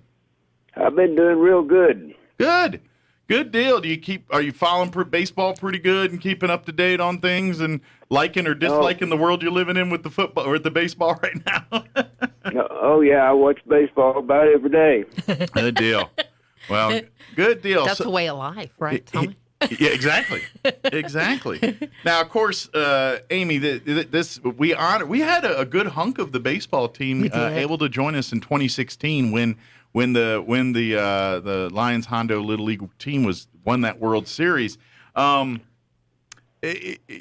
You kind of, this was like, for you, it's personal, like that whole world with the family, and because you've grown up here, and so you kind of was raised with the families and things like this. So I imagine your memories of some of the talks of the baseball team and things are probably on par, but even a little different than what Tommy, who actually went through it and experienced it, you know? The joke with my family is I was born on the softball field. We lived a couple of blocks away, and I think I was, just days old and at the ball field. But dreams do come true, and I have a high regard, and I'm so thankful that we had that wonderful opportunity. I think we had 7 there, and then again, they showed up to be part of our kids and the float at that time for the parade. I can't thank Tommy enough for embracing, there's special times like this, and then Tommy has stayed in touch, and I'm thankful to consider him a friend, and many of them. And Tommy's a great friend, and also a fun fact, Mike. Tommy was one of the first ones to buy a dinner box for this. Oh. So come on, everybody. They need to step up. Game's on, because Tommy is still just like that. He's supporting real quick. Awesome. That's great to hear. Well, we do appreciate that. So, do you remain active in any kind of baseball? Do you hang out at any practices or anything when they get out there? Get a chance to go out and watch them, or is it strictly just home watching on TV now?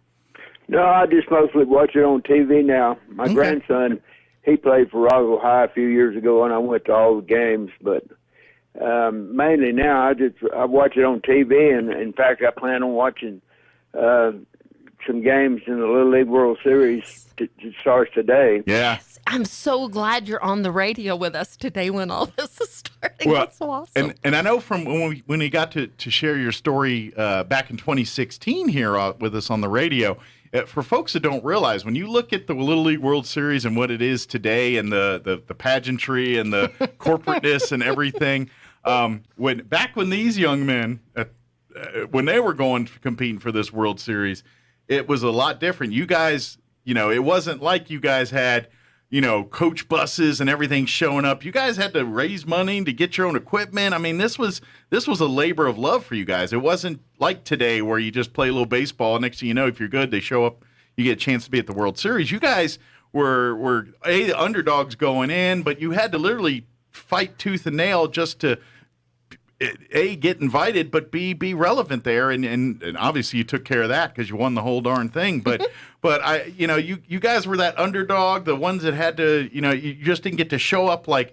some New York City or big city league team. You guys had to scrape and scrap, and that's a little different today. But I imagine that probably makes the World Series championship a little bit sweeter for you and the teammates. So right? Yeah, it does. I'm sure we weren't supposed to win, but we had an awful good team, and I really wasn't worried about playing anybody. You just would put an opponent on the field. We're going to beat them. Doesn't matter how nice their uniforms are, who's next on the list, how fancy their gloves are. Right? That was basically it. Yeah. I love. I thought we were the best team in the country even before the Little League World Series started, but well, I'm that was curious. just my opinion. I'm curious how many, because I imagine the first few games people underestimated you. You know what I mean? And they just said, "Look at these guys, these ragtag group," and then you come and clean their clock. I imagine at some point they had to get smart and say, we can't sleep on these guys anymore. You know, how long was it before people started taking notice? Well, I would, here in Roswell, they followed us pretty good. Okay. You know, we won 3 tournaments before we had to go to Williamsport, and we were followed pretty good by the Roswell Daily Record, and so yeah, people were aware of us.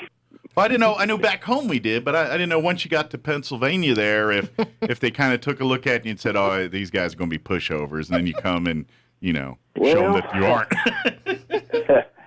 I don't know if they thought that. Okay. If they had seen us play, they wouldn't be thinking that. Gotcha. That's right. That's gotcha. true. Yeah, The action. and let's face it, every single team that gets invited to the World Series, there's a reason they got invited to the World Series. So there's got to be that modicum of respect by default. At least if you know what you're doing. If you're not, I mean, if you don't, then you probably shouldn't be coaching baseball. But that's another story. So, so what's I gotta ask because we only have a few minutes with you here. What in your head today in 2022? What's one of the most fondest memories that still sticks out from that World Series run there for you guys? Is there any moments or anything like to this day you go back and think on? It's like, man, that was either a real cool thing or a proud moment or just a touching moment for you or something that just really stuck with you through all these years. No, I remember all 12 games that we won, and it was all, I can remember them all today. Yeah. And mainly what happened. And I guess the last game would have been the best, the championship game. Sure. It would have been the best, I guess. Just the fact that the team's hoisting the Little League trophy there at the end and just doing it at, achieving the goal together. That probably, that's always got to stick out, I imagine. So. Yeah, that was quite a fun time.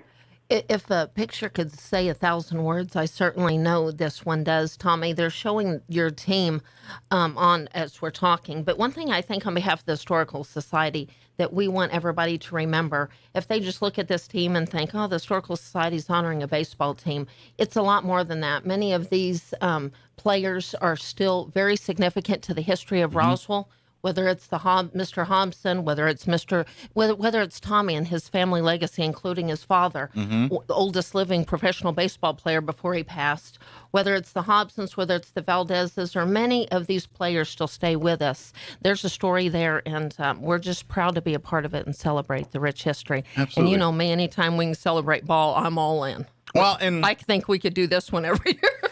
Well, and if you think about it, when this team won, I mean, this whole community rallied around that, and it's not often that your young men of your community get put on a national spot like that, especially when you come from a community of this size, small town type feel, and so to be on a national stage. Oh, and by the way, dominate on it. That's a huge deal, and I think what those 12, 13 young boys did for that World Series did more to bring this community together than many things that you probably see or will see in the future. And that's why we honor this team, and that's why we're so proud of this team. And men like Tommy and those other ball players, yet that we see they're all gone on and done great things in our community or elsewhere, and we just want to celebrate that and say thank you and appreciate that. And that's the end of the day why we do this. You better believe it. So I'm going to ask now. You're going to got your box meal. You getting the chicken or the beef? Oh yeah, I guess probably the chicken. There you go. Okay. See? Good for you. And do you get to eat all the shrimp, or are you going to share that with somebody? I'll probably share it with a couple of girls there. There you go. Okay. See, that's a good man sharing that food. See. Yeah. That's a good. That's man. very nice of him. That's the difference between me and him. I don't share my shrimp. Well, before we let you get back to it, is there anything that you wanted to mention? Anything you wanted to say that we really didn't get a chance to cover or talk about? No, I just want to thank Amy and the Historical Society for their interest in keeping the the what we did live, and they have a very nice display up there at the Historical Society, and you can thank her a lot for what's going on today. Yeah. I can't wait for a day that we get back there, and I believe it can happen. We got close, and it was an honor to have those kids and so many of this team together on that parade when our last group did. But we're going to make it again, aren't we, Tommy? I hope so. Absolutely. I believe they will. We've had some good teams, and then, of course, we have. I was lucky for 10 years. I lived on Sunset Place, which is right next to the Lions Hondo baseball fields out there. Yes. And I literally could just hang out on my back and watch baseball games and stuff. And if I occasionally got hungry, I'd walk over and get nachos or something. But on occasion, my dog would get a baseball. Hey, there was a couple kids that had a bat on them, and they plunked a few in my yard, and the dog got to him before I did. Sorry. One of those Tommy Jordans or Harold Hobsons or Jimmy Valdez or all these other. Those baseballs got destroyed. Sorry about that. The dog got them first. Well, Tommy, you're stuck being part of our family. We thank you so much for your time and all that you did to impact the history. There's no doubt you did, and we will never forget. It's part of our timeline, too. So Absolutely. Absolutely. Thank you very much. And we appreciate some time here, and we look forward to talking again soon here. And who knows, maybe be throwing some first pitches out at some ball games or something that'd pretty be soon. good. Put you to work. That'd be good. That'll work. We'll be calling you again. We really appreciate your support and everything you do. Absolutely. All right. Thank you, sir. Thank Take you. care. Have a great day. Thanks a lot. Bye-bye. All right. Big thank you to Tommy Jordan Jr. for spending a few minutes here, part of that Lions Hondo Little League World Series Championship baseball team. If you're just learning about this team, you're like new to the area, call the Historical Society. We got some great information on a lot of stuff. You want to do a little research and dig and learn about that baseball team. Harold Hobson's mother, she made a full scrapbook, and we were honored to make a copy of it, to have it. She pretty much logged everything. Nice. So if you ever want to hear that story, you can make an appointment in that archive facility and go through and look at our copy of that and really kind of take, and especially right now, now's the time. They're doing that, and our guys were doing That's probably about as first-hand account of that game as you're going to get ever in existence. I mean, those things are priceless. Yeah. So. And if you ever want to meet, or there's power in young kids meeting some of these little leaguers, champions. I know Tommy's around. I know Jimmy's around. Harold moved away, but there's some other ball players that are a phone call away that are still here in Hart. There in Williamsport, is there like a Little League World Series museum or Hall of Fame or something out there? There are tributes, if you will. I would love to go out there and see if they've got anything for the Lions Hondo up there. Yes. I'm sure like they've got every. They do. If anything, they just got a photo of the team up there. Yes. That'd be cool. I'd like to go. A lot of local individuals were very significant in getting. I'm gonna have to go. Roswell represented. Next time I'm back east visiting family, make a trip up to Williamsport there and check Love it out. this time of the year, though. The modifications are being made in anticipation of quickly restoring two-way traffic to the southern portion of the bridge. The westbound lanes were closed earlier this month after it was observed some deterioration on the north side of the bridge. The south side of the bridge, which is a separate structure, has remained open for eastbound traffic. Westbound is currently diverted to New Mexico 200. Eddy County leaders are approving $6 million in spending for construction projects. Public Works Director Jason Burns told the commissioners this week that the money was originally set to be used for 2023 road repairs. He requested the funding to go ahead and get started on the West Loop Road project, which is total an $11 million project. Meanwhile, commissioners also shifted $3.5 million from the General Use Fund for chip sealing work on roads. You're up to date. I'm Jared Sorello. Here's a Mornings with Mike Winters fun fact. The U.S. Treasury once considered producing donut-shaped coins. They instead decided to go with coin-shaped donuts. Here's Mike Winters. And good morning. It is 41 minutes after 8 o'clock, and joining us on the phone, of course, Amy McVeigh-Tejas is still in studio with us for the Historical Society for Southeast New Mexico. But Jim Gill, owner, and along with him and the family there, been running Roswell Seed for many moons there. Good morning, sir. How you doing today? Good morning. Doing pretty good. I'm in the middle of feeding donkeys at the moment. All right, donkeys. What's a diet of a donkey consist of? They're getting bale grass and just for a treat, a little thing of molasses grain pellets. Oh, okay. Little treat there. They may make. I told them I think it'd be cool if one of them made the appearance on the radio. Well, they already did. They already did that when I first came in the gate. They were singing and entertaining the neighbors. Hey, that's happy to see you. They knew it was chow time. That's why they're happy to see you here. Yes, that's why they're happy here. Yeah. Well, the Gill family, they were honored with the Heritage Award back in 1998, and Roswell Seed had been around over 100 years then, and now we're it's still going strong and everything else. So I guess what's the trick? Well, how does your family keep it going? Is it just hard work, or is there a trick to it?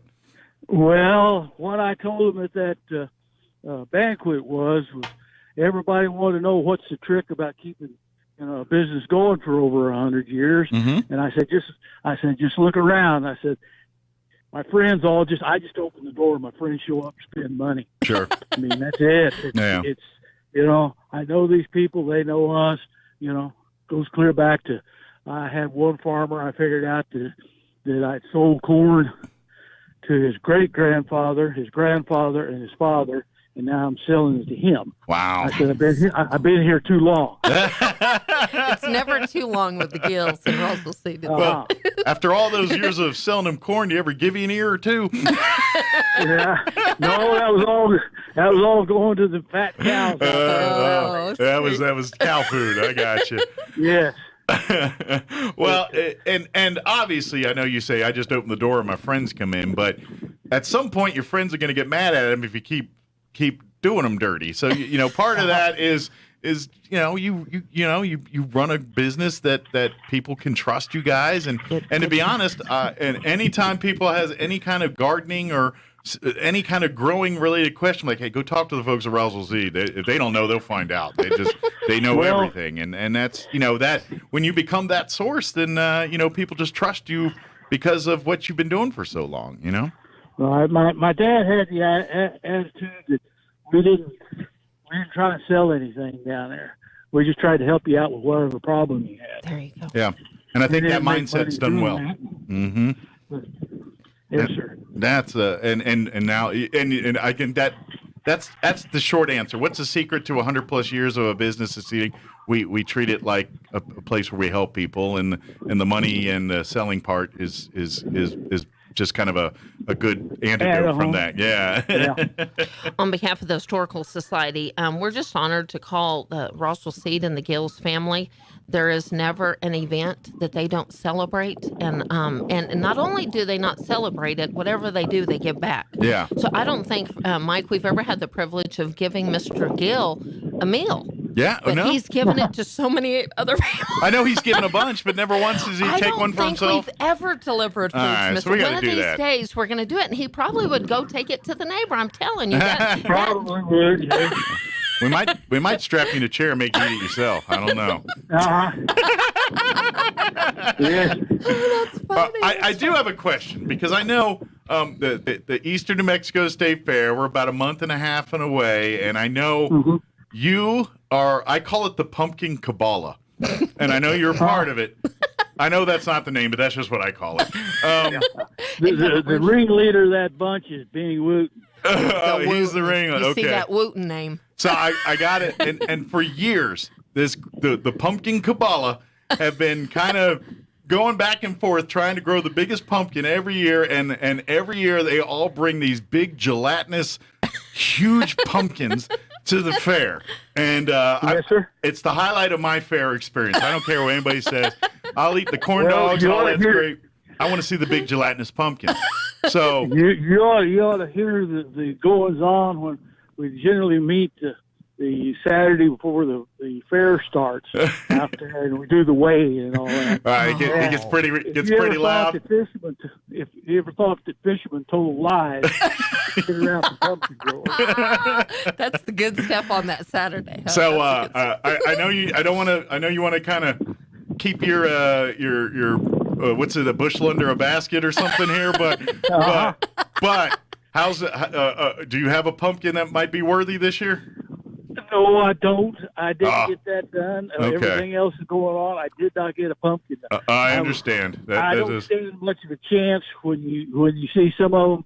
When you hear this deal about, well, I brought my big pumpkin to this deal, but the highway department wouldn't give me a wide road sign. Yeah. So couldn't get it to the fairground. Yeah. Oh, that's funny. I appreciate those stories, but I think I've heard that one before. Pull my other leg; the other one's long enough, kind of thing, you know. Okay, well then the other one was the crane company here in town. Their crane was busy, so we couldn't pick it up and get it out of the garden. You know what? So yeah, let's work one of those up for you. Just say, I did enter, but I said the chip seal, the way they're doing this ain't working no more. That's funny. That's funny. But please, when you guys do go out to the fair here in a month or so, go head on over to that education building and check out all the cool projects that the kids have done. But make your way over to the pumpkins because I swear. You're just like, how does one get a pumpkin this big? It's almost, it's like, I don't know, it's just a freak of nature to me, and I love it. It really and is. It's so cool. It's unbelievable. So. It's unbelievable. Well, I almost got whipped over my attitude was when Shirley and I were doing the home garden. Mm-hmm. The deal and making a selection that was the grand champion of the home garden. Uh-huh. I said, I was telling people, you got to impress me. I said, I can grow big ugly zucchinis just like you. And it's easy. You just ignore them and they grow the monsters. I said, that's not going to get the prize. Right. And, unless you're making pumpkins. So this 1 year, a lady come in right at the very last, and she had 3 beautiful heads of cabbage. And I go, there's the grand champion. Oh yeah. Because I can't grow cabbage, and she could, and so it was kind of one of those things. So I'm curious, when you have grand champion produce, does it get eaten or does it get put on a pedestal? I don't know. What's the rule on that? Well, I hand it off to the office. And Okay. what happens up there, I do not know. There you go. I think that the people can pick their produce up. Okay. And I don't know whether they make grand champion slaw out of it. I don't know what happened to your cabbage, sir. It's just gone. I think it rotted. We had to throw it away. That's That's it. Oh, that's so cool. So cool. Very good. Well, folks, and this is something, and this is, well, you guys know because Roswell Seed's been here so long, it's a tent pole. What your family has created and everything else, it's a tent pole thing to this community. And I don't know how I think that the fabric of this community would look much different if the Gill family wasn't here with Roswell No doubt about Seed, it. in And my opinion. all joking aside, Roswell Seed to me is ironically nothing to do with seed and produce. Mm-hmm. It's everything to do with the lives they've impacted and the humanitarian efforts they have been doing my whole life. And I always think connecting those dots, I can't imagine the hundreds, probably thousands by now, of kids and businesses that they've impacted. And again, that's why I'm here. That's what keeps me going at the Historical Society, is honoring legacies like that. And the best part about it is they're so humble. He'd probably argue with me about it or whatever, but he can argue the impact that he's had on the youth of Roswell and so many businesses. We can't thank you enough, and it's just a privilege to call you part of our family. Absolutely. Thank Good No, people. I had, back when I first started doing some of our commercials, I had some friends tell me I had a great face for radio. And I answered with, I guess I need to find some new friends. Well, see, I get told that too, but then they put cameras in here. And I'm like, What in the world? What kind of clown would put cameras on a radio show? Oh, that's funny. But That's funny. absolutely. Well, we are so thankful for you guys and so grateful. And you should eat one of these meals. I think you might like it someday. Quit giving them away to people. Eat one of them. And Adam Over Peppers does a good. Pay it forward. Yeah. Yeah, I agree. Roswell Seed's always been involved in so much stuff and helping other people, and it's always behind the scenes. And that's something that we appreciate all businesses and things that help and support communities. But Roswell Seed's just like, yeah, here, do your thing. We're going to get you. Don't worry about it. We're just trying to, you need some help. Here's some help. That's kind of I don't know if you can hear them or not, but I'm in the chicken barn. It's 6 big. All right. See? The girls are talking. Ah. Hopefully I'll get some eggs. That's awesome. Well, if they need to be fed. I know how that. I know. Oh, yeah. And they'll tell you when they're not. Oh, Right. That's correct. Well, good deal. Well, we don't want to keep you, but Okay. thank you so much, Thank and you. appreciate it. And one of these days, I'd like to get you in studio here and just have a little fun with you if you're ever up for that, just to talk and Well, tell one of these tell days, stories. yeah. Or you can go live out there. Yeah. Mike, you may have a lot of fun with Mr. Gill. Good. Although I might get into trouble. I don't know. I That tend to end does up in sound like a places little I'm bit not supposed to. I'm like, That's what's he true. doing in there? Get him out of there. I end up in places like that all the time. Well, thank you, sir. And go feed the chickens. That's right. Okay. Thank you I'll again. take care of it. All Have a right. great day. All right. Thanks. Take care. Thank you. Bye-bye. You bet. Bye-bye. All right, that was Jim Gill with Roswell. See, that's fun. That's a treat. He's he's a great person to talk to, but it's not that he's shy. I just don't think he likes coming on the radio. And just always just knowing that he wants to pass it off, Yeah. and that's not in a bad thing. That's a great he thing. never They're wants to be in the just so spotlight. But if humility, you ever, humble. if you ever get a chance and you've got a few minutes to sit down, just shoot the breeze with that man. Good people. Do it. Hilarious. Take advantage of it and do it. You're going to be thankful you did it. He's just a treasure. Great. And his great. whole family's the same way. His wife Shirley, the whole family. Roswell Seed is, and I know just us as a radio station, like we're two complete entities, but they've helped us things for projects and stuff. Like, hey, we need a pallet jack for something. Oh yeah, Jim, like borrow ours, bring it back. We broke it, of course, and buy him a new one, but he just gave it to us, like that. And he's done stuff like that with us and probably 100,000 other people in this community for forever. And that's why, I talk. It's not the business. They could be selling ice cream cones or washers. It doesn't matter. It's the family. It's what they do for the community, and that at the end of the day is why Roswell Seed is so special. That's exactly. I mean, they do have great seed and great product, and they're the best around when it comes to that stuff. But it's the people that make it great, not their product. That's exactly right. Yeah, and then of course.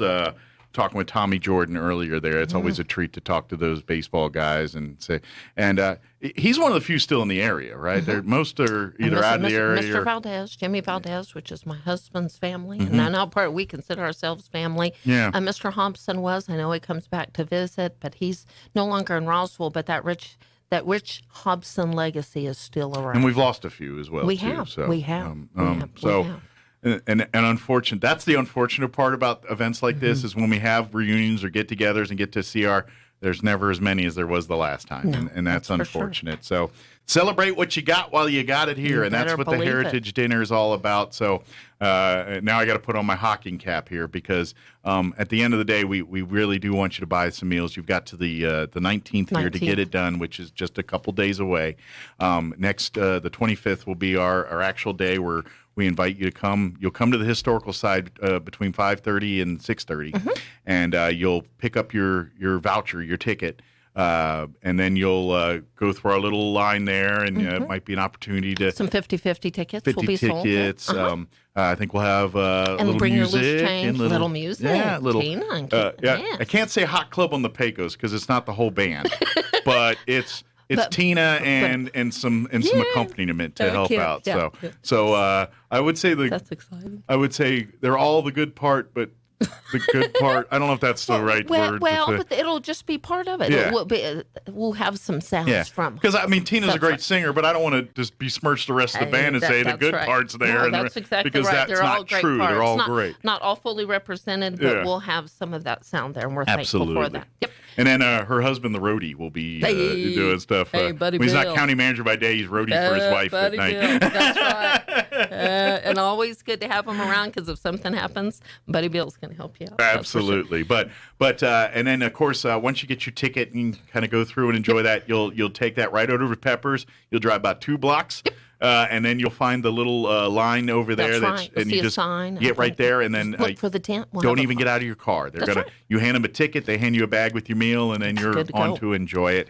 And then we're going to invite you to tune in online to Facebook and through our websites, and I think and all that too. We'll have just a short little presentation. Nothing that requires a lot of your time, but just as we honor the past 40 years of recipients right. here and all of that good stuff. Take a moment, and I just want to challenge people to continue the Gill legacy. I would say the Roswell Seed legacy.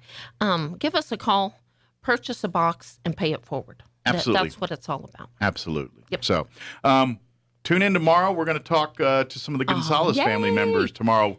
Who that was 3 years ago? Yes, that is correct. That was it's 2008. It's 2018. Okay, COVID's messed me up. That's right, 2018. Yeah. So we honored the Gonzalez family. So we're going to talk to some of their family members tomorrow. I believe that's in the 7 o'clock hour. Yes, off the top of my head. Angelica and Danielle. Yeah, we can't wait. Absolutely.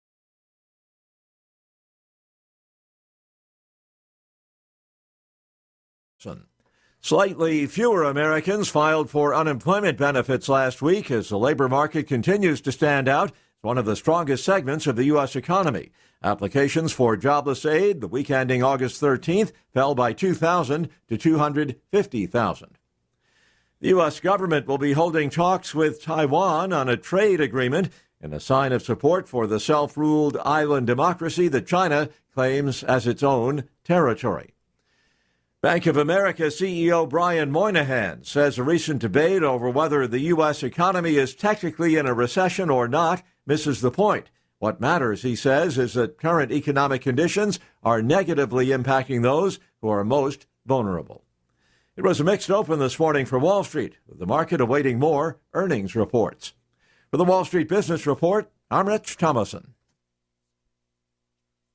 Roswell Skin Center and Dr. Committee are here to provide what you need for cosmetic dermatology, offering facials, peels, Botox, filler, and laser. Dr. Committee at Roswell Skin Center invites you to become a VIP member. Receive $50 off your first treatment. Sign up for rewards at roswellskin.com. The Bulls are coming to Roswell, and the savings are coming to Roswell Nissan. We have a selection of over 25 brand new vehicles on the lot, so you can ride away today in an all-new 2022 Frontier, Pathfinder, or Rogue. And the pre-owned lot is stocked with herds of practically new vehicles in stock, with many 20s and 21s in stock. And we have over 100 vehicles on the lot. When no one has vehicles, Nissan does. Get ready for bull riding action and head for Roswell Nissan, 2111 West 2nd. At Anderson Bethany Funeral Home and Crematorium, we honor and pay tribute to the achievements of your loved one by celebrating the life you shared together. Anderson Bethany Funeral Home and Crematorium is compassionate and cares about our local community and the families we serve here in southeastern New Mexico. Locally owned and operated, we will be here to help you decide how to celebrate the bond you've shared and pay tribute to the unique individual you've lost. Visit us at 2609 South Main in Roswell or call 622-5888.